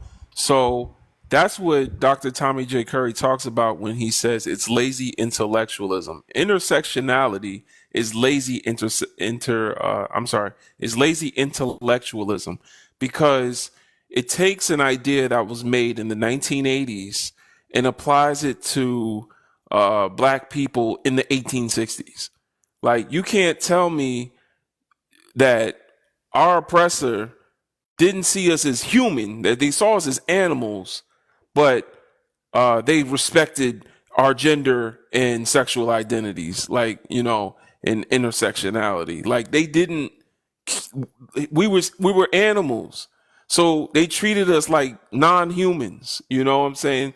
They didn't care, this is a black man and this is a black woman, and I'm gonna give him more privilege because in his, no, they didn't do that. And if you know about ethnology is the study of people groups where the more civilized a people group is, there's a distinction between the men and the women, and it's the study of power based on the men of a society. So basically, if I walk into your society and I see the men are wearing pants and the women are wearing dresses, then okay, you must be a civilized society. But if I come into your society and the men have the same hairstyles as the women, the men are wearing similar clothes to the women, I can't really tell them apart, then this is a primitive society. All African hairstyles are unisex. I can come up here with locks and my woman can have locks. I can have cornrows and my woman have cornrows. I can have braids. My woman can have braids. I can have a baldy and my woman can have a baldy. Like, African hairstyles are unisex. So they saw us as primitive and animalistic, but then we apply intersectionality to it and say black men have always been these patriarchal demons. And it's like, the patriarchy never included us. That's why they called us boys. That we were animals. They didn't care about, who was a quote unquote man or a woman. We were treated as male and female prisoners of war. And we would never do this with any other people group. We would never say Jewish people, the Jewish men benefited from patriarchy during World War II.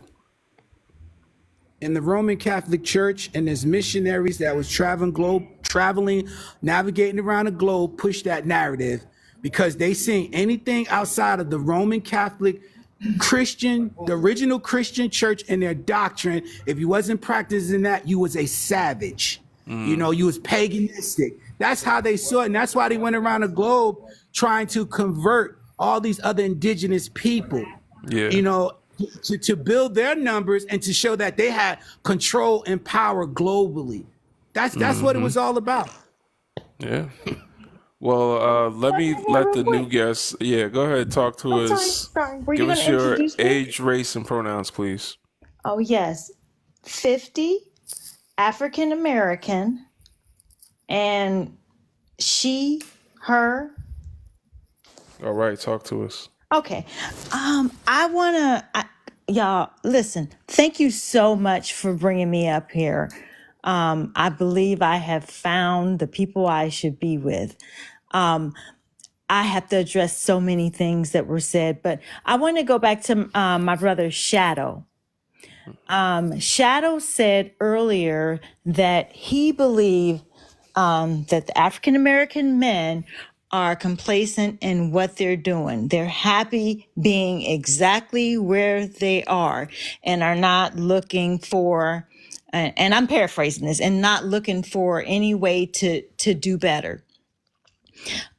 Shadow, I have to tell you, there was a time that I thought this. I really did think this. But then I had to realize a lot of things tie into this. For example, I'm just going to use psychology. Maslow's hierarchy.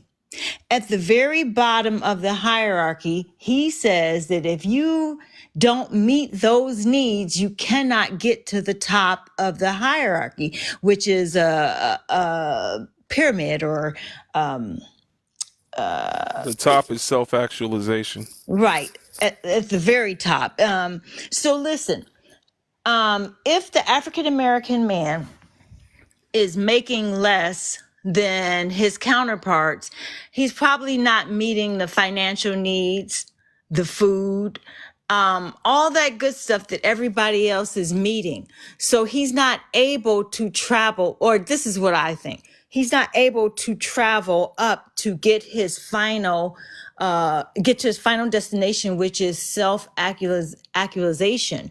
So that's why it looks like he's complacent in where he's at. He cannot move any further. Okay, so let me just give you an example. I cannot expect somebody who is working theirself to the bone to also go out and do community service, because he or she is working herself to the bone and they're tired. They don't have time to go do community service. So I understand that. And that's what I had to look at in order to understand that portion of African American men just being complacent in where they're at. They have to meet the very bottom of the needs. So that's just what I thought. You take a look at that and you let me know what you think, or you come back on here and That's what Fred Hampton believed too. You can't ask people to join the revolution and they're hungry. that's right. Yeah. And then a lot in Black male studies, they talk about how racism manifests as misandric aggression. Black men have always been or have been directly targeted, specifically black boys, black males, I'll say. I'm using males intentionally, y'all. Don't get on me. But black males have been intentionally targeted because we pose a threat to white supremacy with our genetic material, if you know about Francis Cress Welsing. We've caught the brunt of, they really don't need us. Let's be honest. They don't need us anymore the way that they used to, right? We were brought here for labor. 66% of enslaved Africans were men, and they were brought here to work in the hot sun. Now that they've got machines and computers and stuff like that, they don't need us as much, and our life expectancies, the worst in the country. What goes on with police brutality, other things like that. So all of that just goes to show that black men are up against a lot. And you're right. With all that going on, they don't always find the time for revolution, but some of us do. And if he had phrased it the way you said it, I would have said something, because he tried to make it sound like black men as a whole. If he was talking about African Americans, then we could have talked about it. But yeah. And I'm glad you said police. You know what? Because, oh my God, I can just go and talk all night, because the honest to God truth is, and let me see. Y'all gonna be jumping all up on me. The honest to God truth is, I cannot have this type of conversation with everybody, because they have not done any research beyond what school has taught them, which is nothing. So now I'm going to jump into the part where it says, is interracial marriage unethical? My answer is no. And I'm going to say no, because if you come across a Jewish man that understands life and understands racism and the whole system, you will find that that is somebody that you can talk to and relate to. Now, of course, not like every man, there are some, but I have found that there are more. Is interracial marriage unethical? My answer is no, because you have to be able to relate to the person that you're marrying. And in my case, I cannot speak for everybody. In my case, he laughing. That means he about to get. You drove us off a cliff. I don't know why you did that. No, because I'm telling you the truth. She was In like, my case, I see eyeballs. And she said, hop in the car, yo. Yeah, I'm listening. Look, no, you know what? And y'all come on up here. Come on up here. I want y'all to come up here and tell me that I'm wrong. I'm telling you, I have not met a lot of African American men, or let's say black men, that I can sit here and have this conversation with. Why? Because let's just say they're working too hard and they're tired and they don't have time for this. And this requires, I think you said it earlier, critical thinking. So black men don't critically think? Since you being real problematic right now, I just have to say. I'm telling you what I have ran across. That's the only thing I'm doing. Well, that's your personal experience, but there are brothers out there, and if you got to bring some to get some. And if you think that all black men can't critically think, or that they too busy, or that, no, how can you connect with a J-ish man more than your own man? Now answer that. Well, if I cannot talk about the things that are interesting to me, like something like this, like when I hear somebody say Haiti is whatever it is that somebody called it, and I'm thinking, no, what do you mean? Haiti, they did some stuff over in Haiti. The people that I have come across are not able to have this conversation about why it is that I believe Haiti is so beautiful. They fought against their oppressors. The reason why they have no money is because they told them, hey, you got to pay us this and that for doing that. And they said, okay, fine, but we still want our independence. So well, that being the case, then okay, I'm Legend. Go ahead, because I can't right Hey, now. listen, let me tell you again. I said I. That's why I keep saying that I have ran across. Now I'm listening to y'all on here, and every man that has come up here, y'all sound beautiful, and I love you, and that's why I first said.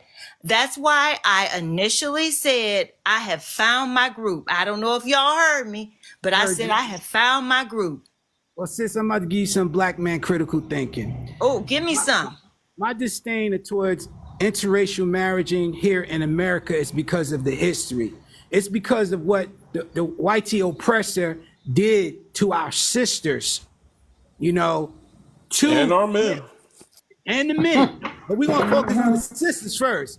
You know, first of all, when you look at our history, we were never allowed to engage male to female normally like our ancestors did when they were on the continent. We were forced bred, we were raped. I mean, like, and this was on a daily basis because we was just property. We were just like the animals or the cows that they own. That's why it's such a disdain. And for it to go forward, now you want to act like we have this utopia of love and things like that. Are you out your mind? That's like me being a kid watching somebody come into my home and rape my mother, and that same raper wound up saying he's my stepdad now. I'm gonna be like, Joker, are you serious? I seen what you did to my mother. Bro, be careful with the R word, Kay. Excuse me for using that. If you know, I want to be PC. I'm sorry, but that's the sentiment.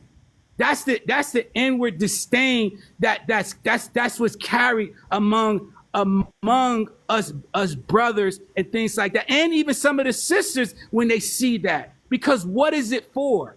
What is it for? Me jumping over into another race to create a family is for what? It's not helping. It's not helping me, and it's not helping my people. It's helping them. You know, I hear you say it's not helping me and it's not helping my people. Again, somebody's Stockholm syndrome. What I'm trying to tell you is that for me, and everything I'm saying is my opinion or the way things have been done or the way I see things. Now, I'm going to tell you this. I did 26 years in the military. 26. I just retired 2 years ago. Thank you for your service. Thank you. Thank you so much. Thank you. And I'm going to tell you something. On one hand, it hurts that I have never been called a great American, like somebody that is my counterpart that looks a little different than me, that is a male, that would have been called. Never been called a great American. Not one time. But Bob is a great American. You understand what I'm saying? You mean your black counterparts? No. Oh, okay. And I'm telling you, that hurts. But I'm going to tell you what hurts even more. What hurts even more is me making it to the place that I made it to and knowing that I'm not going to say not one, but I'm going to tell you, I'm not going to say none, but there were very few people that looked like me took up for me. Okay, so why did you join the military? I joined the military to get the GI Bill so I can go to college. All right, so that's the thing. Original reason to join. That's the thing, because black folks make up 30% of the military, even though we're only 15% of the population, because the military industrial complex, just like the prison industrial complex, values our bodies. It wants our bodies to fight in their imperial endeavors.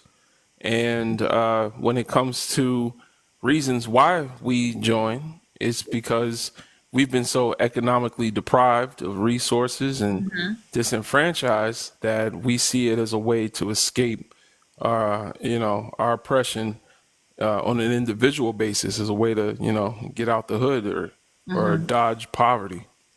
So you didn't join because you're such a proud American, like so many of your white counterparts that actually believe in, American essentialism and believe, that the Constitution is God's manifest, a perfect, utopia. You joined because it was a matter of survival, and because you're a prisoner of war, it'll always benefit you to side with the empire.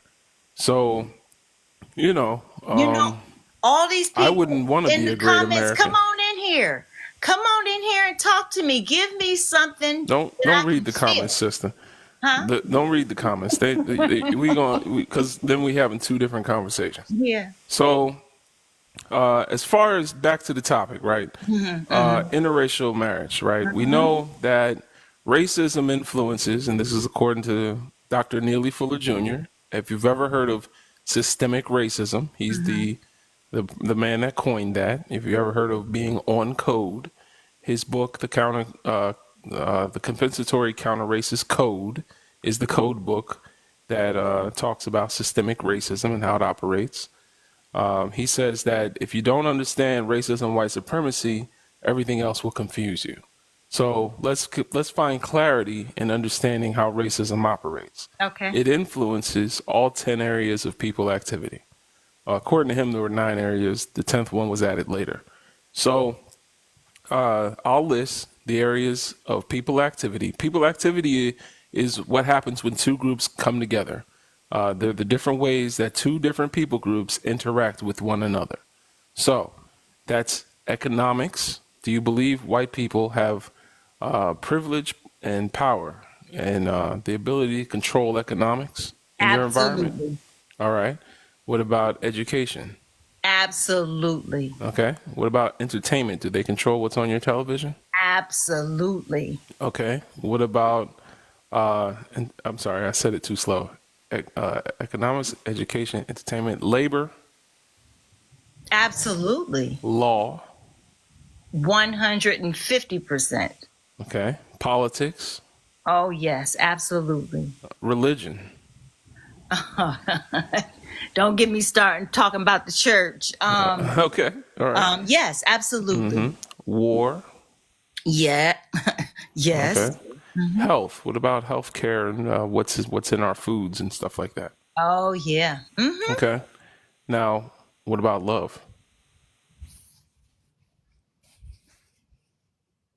See how it gets quiet? This is what I'm talking about.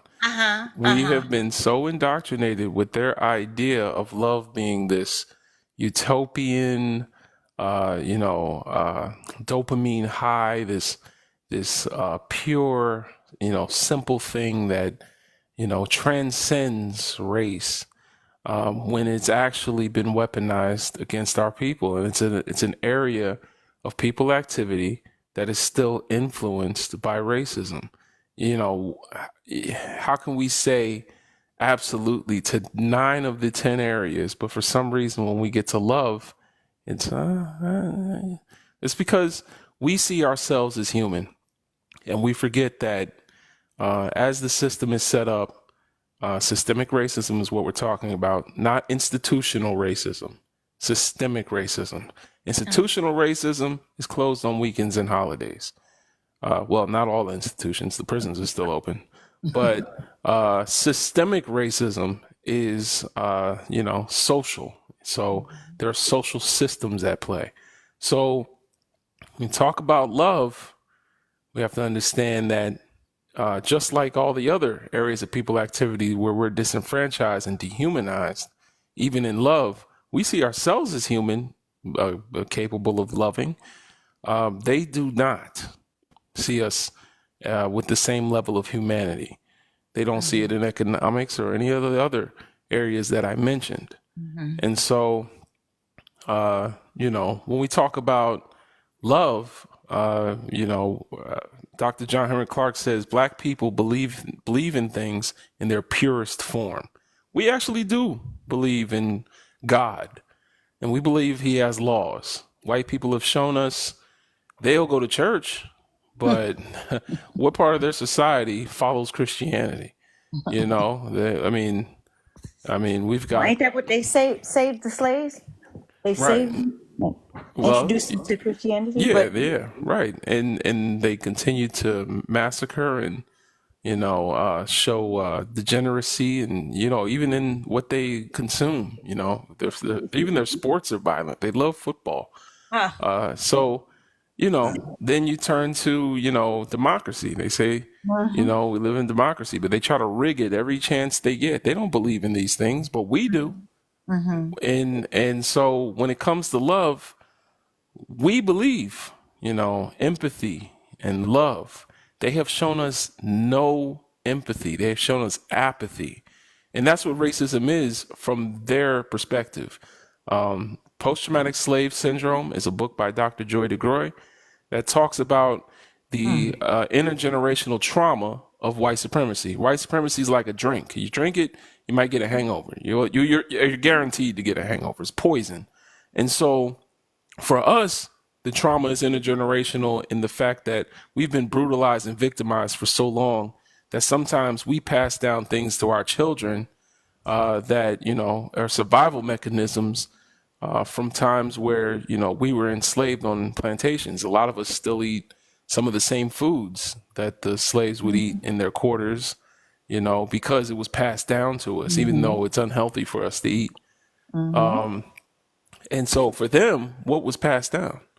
Because you were in the military. If you unalive, another human being, even no matter how righteous it was and how many pats on the back you get, there's still trauma that you had to take another life. So the person, the person that survived it, if they survive, they're going to be traumatized because they've been pew-pewed.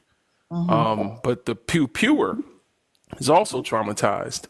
And that trauma comes out in the form of apathy, a desensitization to that act. And so white tea people have been desensitized for hundreds of years to the point where they would hang our bodies in trees and just have cookouts with little children dancing around our feet. So this was not that long ago. Right. And this Town Square. and this was not that long ago. This was in my mother's lifetime. My mother is 65. And I still, I get everything you're saying. Right. So let me land. And nobody, listen to me when I tell you, I'm reading the comments. Listen, I know what systemic racism is, and I'm gonna tell you, listen, I can tell you what it feels like. I know all that stuff. Of course, I did 26 years. But what I'm saying is you can love a brick wall. It don't mean brick wall love you back. And that's what black people try to do. We try to project our empathy onto them. But if this happened in my mother's lifetime, where did all the apathy go? All of a sudden, these are warm, caring, kind-hearted people after years of graping us. And they did grape our men, too. Look up Pata Seca, Patasecca. He was a black man that was used to breed 100+ children. He doesn't even know how many children he has. A lot of black people in the Americas today and in Brazil are related to this man because he was taken all over the Americas and forcefully bred. And so, we also know in the book, They Were Her Property, where white tea women at pew-pew point would force men to, get it on with them, do it or, we'll dig a grave in the back. So all that, right? And now we're trying to say that these are good people, and the Jewish people that financed and ensured the slave trade are now, understanding of our oppression. Listen, okay. Maybe I should clean that up just a little bit because I still stand where I stand, 10 toes down. Maybe I should clean that up. I'm talking about the ones that maybe, I don't know, have gone through the Holocaust. Let's just say that. I'm telling you that. Yo, you gotta chill, Queen. Yo. Yeah, Queen. Yo, don't call Let me her. tell you something. See, look, and see, and that's the thing. Can't help but laugh I would at that, never dude. say that to her. I would never say that about her. I don't even talk like that. I mean, where's that coming from? That's not necessary. I'm telling you It's the what internet. I can relate to. Don't take it personal. Yeah, No, I'm not. I know, but please don't speak like that, Queen. No. It's okay. It's okay. Yeah. Words don't bother me. Listen, I'm telling you, what I can relate to. So that means, in my case, maybe I have gone past the very lowest part of the self-actualization pyramid. But I'm telling you, for me, I have not met many that have gone where I'm at and therefore cannot talk to them. For example, I love politics. I absolutely love politics. I love the fact that there's loopholes and everything. I know that none of that was meant for me, but I still love it. I want to sit and talk to somebody about that kind of stuff. And I'm telling you, You love the loopholes? yeah, Like the loopholes that make us slaves if we commit a crime? Listen, when I say you ain't listen, I get all of it. I get all of it. And it's interesting. It's all interesting to me. I want to read all of it. I want to know all about it. But when I sit down and talk to somebody, I haven't met you guys here in this app. I haven't met you guys. You know what I hear? I hear things like, I don't care nothing about politics. I don't care about the Constitution. I don't care about any of that. But I haven't met you guys. It's not many of you in here. Look at the thing. I understand that, but you gotta be cussing and I arguing gotta and get fighting. back to how interracial marriage is unethical. I We have said to I talk believe about it's this. ethical. No, I know, but it isn't. And we have to talk about why it isn't. I'm trying to get you to critically think by presenting information about our history here in the United States. But even if you want to ignore all of that I No, okay, just well gave then I'll you, say ethical for me. no, it's not. But Look, we you know don't, what? and that's and if you think it is, then Then like I said, I'm on it's you trying see, to y'all gonna tell me I'm project in the wrong empathy. place? No, what is the definition of ethics? Let's look All at right, I can give it to you. No. Okay, so but look, your name is listed up here as only thing I see is like brother or something. Brother Bro- Legend. Brother legend. I don't meet many brother legends. Okay, I have to be able to relate to whoever I'm relating to. There's not. Look at your numbers. What does that have to do It's with just anything? yeah, it's Because just your relation. part of You guys loving. don't have the same Definition of relation. ethics. Give it a definition of ethics. I know. I just All want right. to see. So ethics is we're asking ethical in terms of philosophy. So because we're up here, being philosophical and whatnot, talking about different ideologies. So we're talking about a something that avoids doing harm to people or the environment. So we're talking about avoiding doing harm, right? Racism, white supremacy has created an inherent harm to Black people in the environment. So I'll give you an example though of, like, for example, inherently, if I don't give a damn about, what I throw in the garbage can and what kind of car I drive, I'm going to inherently, just without thinking, I'm going to, pollute the environment because my car uses gas, which puts, CO2 emissions into the air and it depletes the ozone layer. So now, if I wanted to do something ethical, I would drive an electric car, which to us Black people is still not ethical because the oil and the batteries come from our continent. But anyway, for the environment, that would be ethical because now I'm not polluting the air. Recycling is something that's seen as an ethical choice, using recycled leather, things like that is ethical. So when we talk about if something is ethical or not, we're talking about avoiding doing harm. And because we're talking about interracial marriage, we're talking about within the system of race, which just like pollution, if it is inherently hostile. So understanding that means we're really asking, do interracial marriages avoid harm being done to those that are subjected to harm in a racist environment, Black people? So does it avoid harm being done to our people? And the answer is no.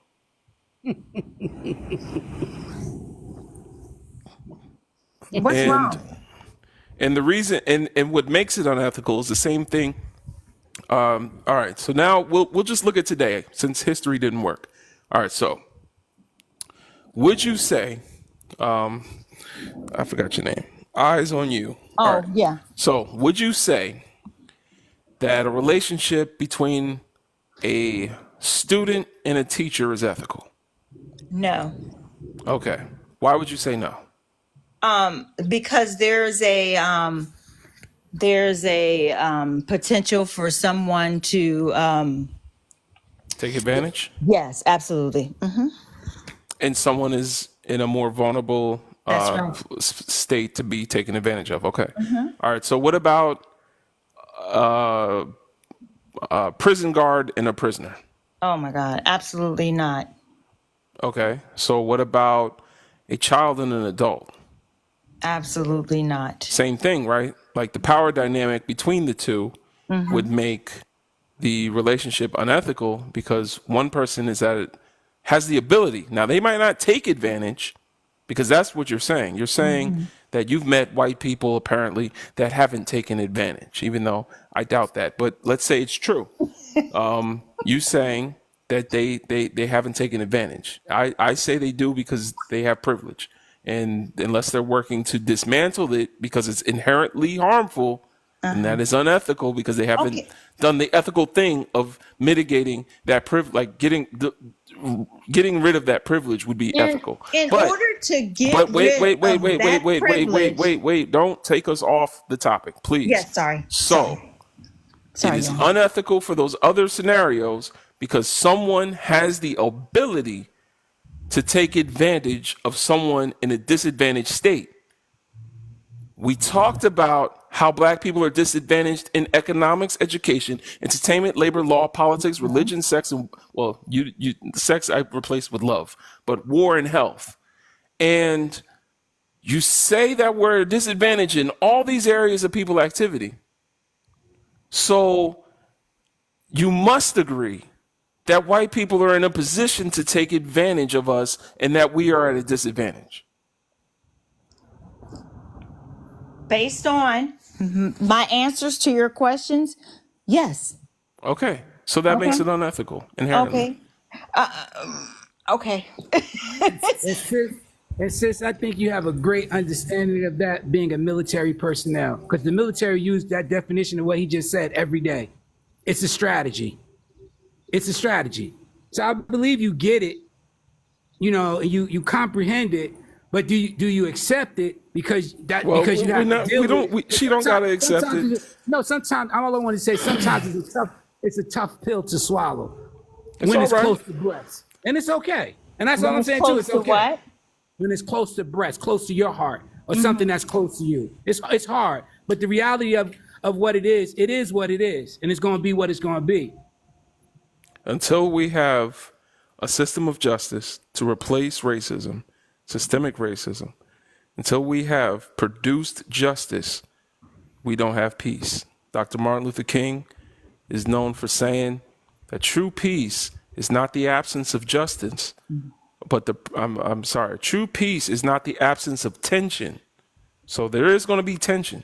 True peace is not the absence of tension. So we're not just going to ignore tension, but the presence of justice. As long as there's racism, as long as there's white supremacy, as long as we're disadvantaged in the 10 areas of people activity, there is no justice for us. And that's where people get the phrase from Dr. Martin Luther King, no justice, no peace. So If we my don't question have to you justice, we don't have peace. How the hell do we have love? We can't have love. Absolutely. Okay. And get out of your own self personally. See, this is What is being your a answer black to woman. changing that? I'm older as well. What? What is your answer to getting justice? It's not. No, we're getting back to what you were saying about interracial Okay. stuff. What I'm saying is you cannot understand all this other stuff, but when it comes to you personally, your personal dating choices, your whatever man or no man whatever in your life. See, that's what kills me sometimes with us is the fact that that one area you can forsake everything else to get some attention from a man, to have a man, to be with a man, to whatever, and especially one that ain't black. That's all I'm saying. And we You know, don't you view can't it. understand if you understand all that shit, then All of it. you know there's no way possible And we I don't. have you to would be allow able. that. And we don't view it through the eyes of them sometimes. Like we don't, we claim to empathize, but have we really tried to think, what if you and your people oppressed and marginalized people for hundreds of years and you continue to benefit from that? What kind of sick mind would you have to then go to that community that you've denigrated, that you've put down for so long, and you've oppressed and used their bodies and unalived their men and subjugated their women and raped them and all this harm what kind of sicko says, I want to be with one of those? Yeah, the weaker ones. Yeah, the people And that that's are why weaker I than love us. black men. That's why I absolutely love black men. But I have to be able, this conversation that we're having right here are the conversations that I need to be able to have with my man. Okay? So if I have a man that also understands through, Your man is Jewish. say again? You got a white man, No, I am currently single. but you What I'm date white telling- men. Listen, You need to leave them alone, sister. Or you talking out of both sides of your neck. say that one more Just time. point blank, period. My patience level. Wait, hold on. My patience, you can't understand all that just because a J-ish man or a YT man or whatever can come up and I understand, I've read. They can never understand. So you need to get that out your head first They don't of all. understand them Like I said, Palestinians. if thank you. If you just need a man that bad, then just go and say that. Now, you know, I tell sisters all the time, when I got it in, I got it in. So right now, if I'm by myself, I'm good. I'm good as hell because there's no way, just for my personal gratification, that I can put all this stuff that I know to the side just to be with a white T boy or anybody. And it's a black man out there. You just got to, one, get in the right circles. Two, just like you found us on TikTok, it's somebody in your city, in your town, it's something that's talking the same way that we are. You know, that's all I got to say. You seek and you shall find. That's true. That's true. Man, can I say something to you real quick? Oh, yeah, give it to me. Give it to me. Listen, it is human to empathize, but I'm sorry. And not sorry, I do empathize with my people more because there's been no justice. There's been no kind of progress for my people to the lengths where I would say, hey, nah, it's okay. Let me go swim in the milk. I can't do that. Nah. I have way too much honor, way too much obligation to my people to do anything like that. Right. And I understand, sis, being a black woman myself and the struggles that we have to go through, the fact that sometimes we don't have the luxury to just fall back, you know, and hey, I get it. We human, we females, everybody wants to be loved and held and all that. But sometimes if I gotta take a sabbatical and deal with what I gotta deal with, I'm willing to do that. Because I'm sorry. It ain't nothing the white boy can do for me but point me to a brother. Period. You know, so then he can point you to a brother, and you willing to take any brother just because he's No, come on, not now. at all. No, some women Andy, do bro. anything with some pants I'm on. gonna tell you, there is some TikTok somewhere around here. They ain't talking about nothing. All right, and that's Remember okay Well, then because don't black be people about don't have that. to be It's perfect. because we like all that chaos and drama. Yeah, and all but that there's white stupid men stuff. on here talking a whole bunch of mess and got power to back it up. That's Yep. and you gonna turn to them. So yeah, there's black people that talk nonsense. Plenty of nonsense in every community. Yeah, But that absolutely. we ain't talking about them right now. We talking about you. Yes. Okay. So we're talking about me. So if we're talking about me, then I am telling you, and you know what? I don't know who that is in the comments that wrote, she's a white woman. Listen, I have a daughter. My daughter is 25, absolutely loves history, went to college for history. Is her father black? Say again? Is her father a black man? Her father is an interracial man. He's African American and he's Portuguese. Ain't no such thing as an interracial man. Listen, Interracial is not a race category. look, he has two races in him. Does he identify? No, he don't. Yes. Does he yes. identify? Ain't no such thing as having two races in you. You one Okay. race. Okay. But you can have a parent of another race. Yes, he has a parent of another race. Okay. And so does he identify as black? Yes, No. he Okay. identifies as an African American man. Yes. Okay, cool. Okay. All right. Anyway, absolutely loves. But he history. yellow with straight hair though, huh? No, actually,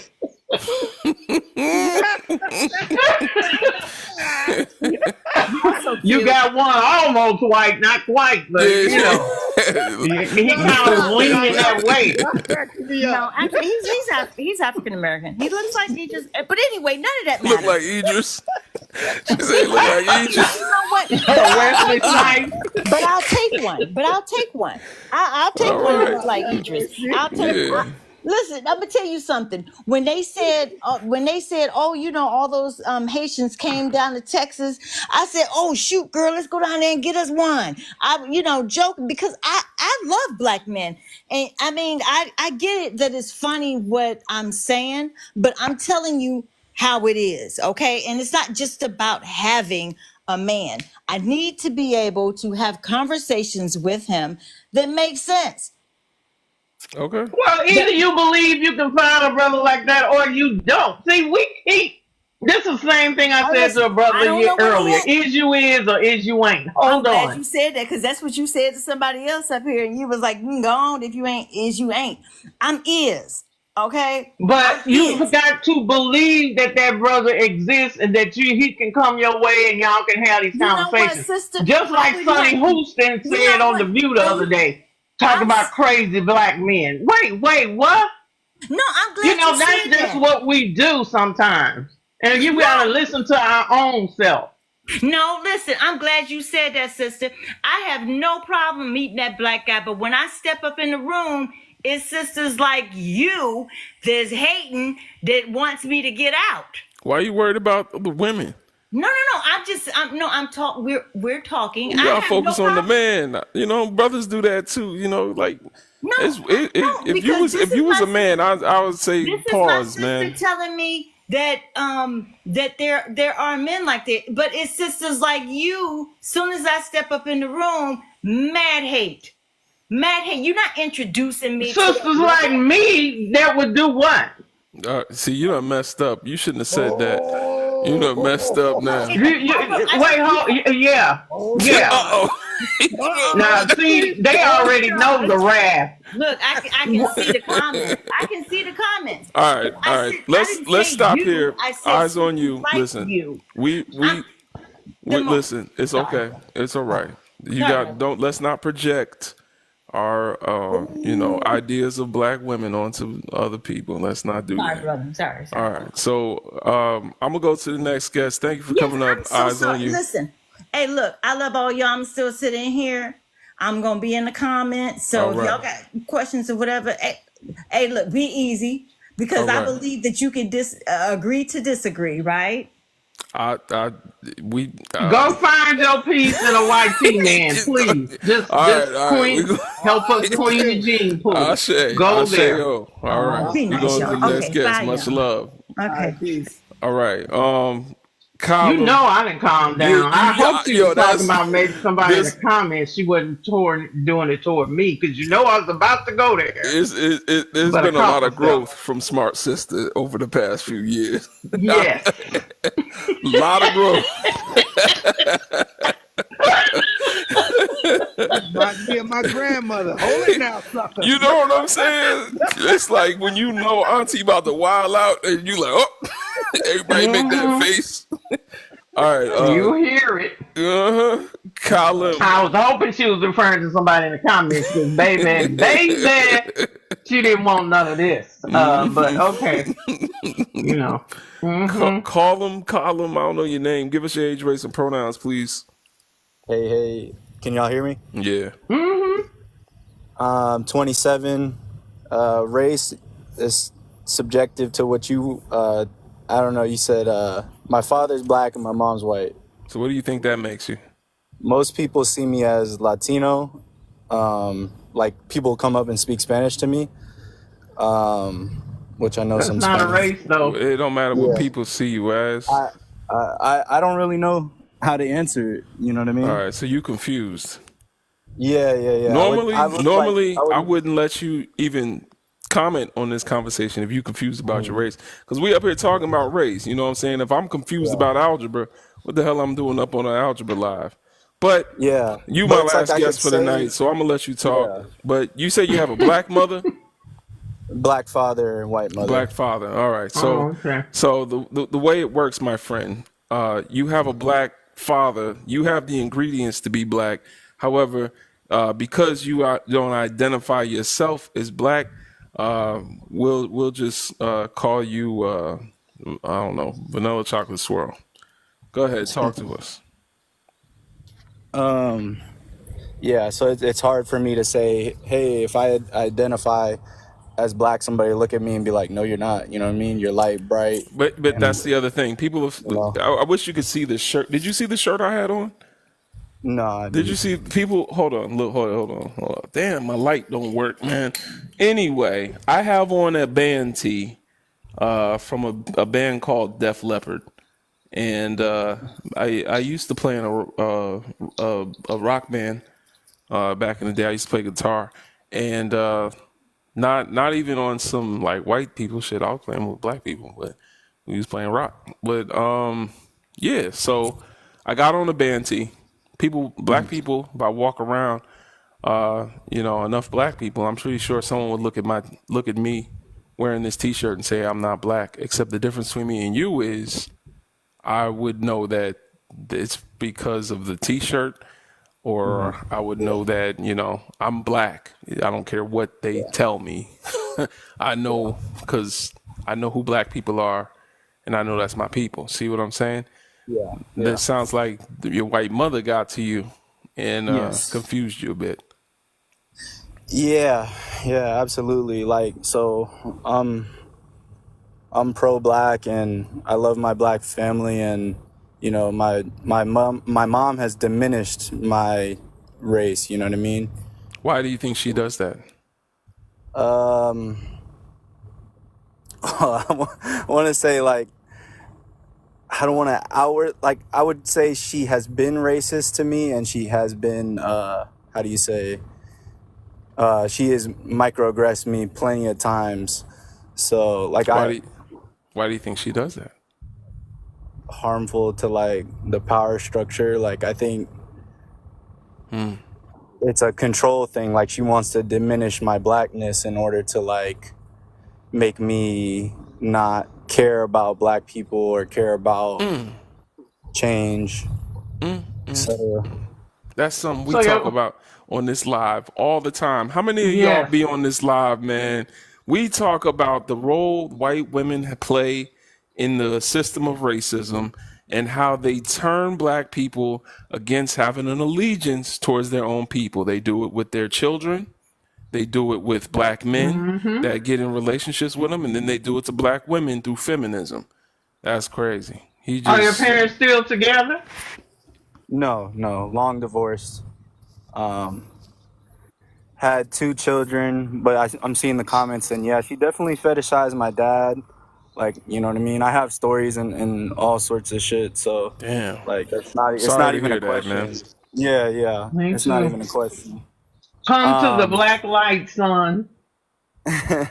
So it's like, when it comes to We this love you. conversation, I We'll kind love of you. like, I kind of agree with you if you know your opinion is that it is unethical. Like I think it's very very rare, even like a really small ass percentage that it could be ethical, because I feel like who you partner with is like a communal economic decision.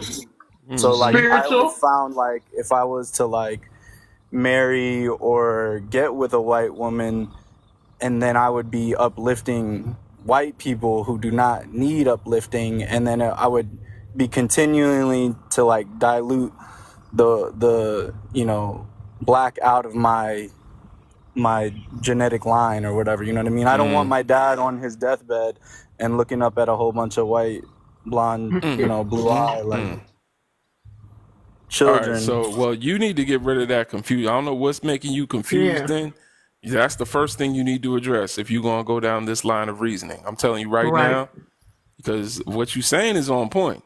Only thing that was wrong is that confusion. So you gotta get that together. If you think your light like- skin makes you not black, then I hate Try to tell it again. to you. Try to get it right. Try again, because Like, it's I Straight hair understand. doesn't mean I anything. And understand. you can still love your mother, she's your mother, but that doesn't mean you can't recognize who she is and what she is. How's your You know what I'm relationship saying? How was your relationship with your father and his people? It's great. It's great. Like I look at my dad as a friend at this point, and my aunts and uncles and that side of the family, like I have a really good connection, which you know my mom is jealous of, and that has been like a point of contention lately. And that's why she started coming at me sideways, saying, "You're embarrassed of your white side and da da da da da and all this stuff." And I'm like, bruh, people can look at me and tell that. Well, most like I'm racially ambiguous, I would say. Like people don't know what I am when they look at me, and everybody has their own assumptions. That's why, like, I understand race is very real, even though it's like subjective, but it does determine how like people are treated in life. So, man, like, listen, nah, Young let me man, tell let me you say right this. now. Can I just say this to him? Young man, stick with your father and his people. You know, like the mother said, love your moms, understand your moms, but I'm gonna call you an incognito. That's what you are. Listen, man, I'm gonna tell you right now. I done been to Dr. Umar lectures, and you know how he feel about interracial marriage. But you know, I done been to a lecture with him, and there was some folks in the back. You look at them, you might have to look twice. But you know, we are a people. We are a full people. And our melanin exists from chalk to charcoal. We got everything, even on the continent. Monoracial Africans, you know, monoracial black people. I just made a video about this where I played a game. I put two pictures up and asked people, which one do you think is biracial? And people was getting them wrong left and right, you know, because our idea that, you know, having a certain phenotype means that you're not black is wrong. Because what makes you black is there's three questions you can ask yourself, and I'll ask you real quick.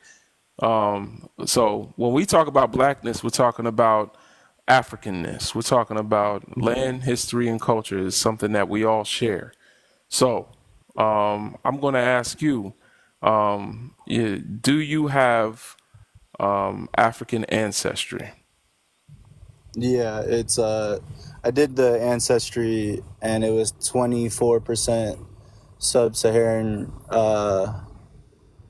West Africa, mainly Ghana. Yeah. So you holding on by a thread, but you in there. All Yeah, right. So yeah. you say your father black. You say your father black. So we just gonna go with that. All right. So then, because you went to DNA, I'm asking ancestry. DNA and ancestry not the same thing, but okay. So So my grandmother, she's from Trinidad, and my grandfather is from St. Martin. all right, it don't matter if you know they Africans. If you know they descendants of Africans, then you got African ancestry. Now, next question. You have to answer to yes to one of the first two questions. If you say no to the next question, that's all right. You can still move on to question number 3. If anyone else is playing along and you said no to the first question, you must say yes to the second question. If the answer is no to both, then you cannot proceed to the third question. All right. So you said yes already, but we're going to ask you just to be safe. Do you have any visible melanin? Melanin is in your hair, makes it curly. Melanin in your skin makes it brown. Melanin in your eye color also makes it brown. Do you have visible melanin? Are you a Yes. melanated person? Yes. All right. So that don't make you black. Neither of those, like, you got to say yes to one of them, but saying yes to both doesn't make you a black person. The most important thing, and this is where you've already, thrown us off. The most important thing, and the last question is, do you identify full time as black or African? And so that means when you're alone, that means when people tell you you talk white, you look white, you whatever, that deep down, you are one of us. So that's the part. Like, once you have that understanding, what anyone else got to say don't matter, man. Like, there's people that talk a certain way. People say, they talk like white people. There's people that dress a certain way. They say, you're white. That's what black people do. We're going to test you. It's called playing the dozens. We kind of force you to stand firm in your identity. White folks only know conflict through violence. Black people know conflict as a way to affirm things and come to a resolution. But your thing with the white mom, very common thing. She wants to have the illusion that she can give birth to a melanated child on her own. And she doesn't like the idea that she feels like her whiteness was washed out when she had you, because she knows you're Right. non-white, and whiteness implies purity. So because you're not, pure in white Europeans, I would call it soiled, but because you're not pure in the sense of whiteness, she feels like you're in another social category, and that's why she wants to feel included in creating you. And so Right. that's her problem. You gotta let that be her problem. You can love your mother, but understand your mother don't love your people, and Right. she's not probably gonna love your blackness if she fetishizes your dad. To be honest, she's not gonna love your blackness. So it's all right. And just go study and learn more, because if it's in you, it's in you. Okay, Yeah. you'll So feel like it. I used to, when I was younger, like I would say middle school and whatnot, I would refer to myself as half black, half white. That was before I knew I was a quarter. Like I was very proud of that.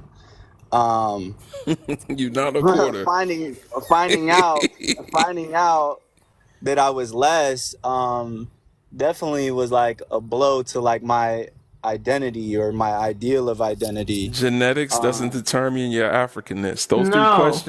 Those three questions I just gave you determine how African you are. So it don't got nothing to do with your genetics, your DNA. Being an African is a mindset. Being an African Yes. is an identity, the core values that we uphold. Yeah. Being an African is looking at a black man or a black woman and seeing yourself. So that's what that is. And beauty. Right, and Right. seeing beauty. Because Right. the African continent is the most diverse set of people on the planet. Look at a brother and sister from Congo, and look at a brother and sister from Ethiopia. Both Africans, Right. but the diversity is there. So you, like brother just said, from chalk to charcoal. Everybody that's black and African isn't like sub-Saharan African. That the closer to the equator you are, the darker you get. Yeah. And the Simple same. science. My thing is, I just wish that when black people saw me, they instantly knew like I was a safe space. Like I'm for black No, people. they're I'm not going to think pro-black. that. Now, you got to Right. understand your privilege. Right. Anyone that Right. has a proximity to whiteness through a white mother, through Right. a bank account full of white dollars, through what else? Through a nationality, like being an American. That's my proximity to whiteness. No matter how black I am, I can speak clear English where a Haitian brother or Nigerian brother won't be able to have access to the same opportunities I have because I can speak English and I got an American passport. So that's my Right. proximity to whiteness, right? So what do I look like talking over an African brother that's struggling and telling him to pick himself up by the bootstraps? No, that's my privilege. The more melanin, the more power. So when someone has more melanin than you, and melanin, by melanin, we mean proximity to Africa. When someone has Right. more of a proximity to Africanness, then you have to give them space to talk. And you have to understand that you have a white mother. So you need to give more melanated people, more African, Africanized people room to talk. Use your privilege to raise them up, because Definitely. you have to understand that mixed brothers and sisters were a great threat to our people on the plantation. So we still have an intergenerational distrust for y'all Yeah. because y'all come in all confused, and then when the white woman or the white man ask you to do their bidding, a lot of the times y'all would just do it because you love them, because you think that they see you as white, and that's just not the case. There's no such thing as half white, so Right. that's you got to give them that. I know that's hard, Yeah, but absolutely. I'll tell you now, even monoracial people are not just blatantly, just generally accepted. I created my platform to help black people build better for their community, like a politician or something, build better. But anyway, I created this platform to bring us together, and I've gotten hate from black people more than I get hate from white people. I Right. get all type of stuff in my DMs, man. But end of the day, I'm gonna do what I do because I know what I'm doing is well intentioned, well studied, and something that's good for our people. So getting backlash shouldn't deter you, is what I'm trying to say. No. But at the same Yeah, time, absolutely. It doesn't. give Like them yeah. I have that same like distrust of white people until I see that they're actively anti-racist. Even if they convince you they're anti-racist, don't ever try to convince someone else that they're not. Thank you. Oh no, definitely. I don't. Yeah, because understand that they could have fooled you too. Yep. Yeah. Regardless, white mother or not. Mm-hmm. And see, that's what you're gonna have to deal with. Like I said, is you is or is you ain't. And people can feel stuff. Just like Brother Legend, some of the black folks that come up here, like, oh my God, they black in phenotype, but their mindset, their everything is white tea. Okay, so we gonna distrust him, them. We ain't gonna. If you know you black, study your blackness, understand what being black is, live black. People pick up on that, and they won't even question it. Yeah, Look that's at some true. of our main leaders. They was high yellow. Huey P. Newton was high yellow. Mm-hmm. Yeah. You see what I'm saying? That what? Mm-hmm. Okay, he Malcolm started X. the Panthers. Look at Minister Farrakhan. He's Caribbean. Fard Muhammad was very Okay, yeah. Marshall Thurgood. all of that. So, honey, it's who you think you are and who you identifying with and what you getting in touch with. Then you don't have to worry about what nobody else says. Because like they always say, they crucified Jesus. Okay, he was supposed to be perfect and humans unalived him. Right? They'll If you're a Christian. they'll tell I'm just you saying. they'll tell you white and you can't come to the cookout, then turn around and say Eminem is the best rapper alive. Right.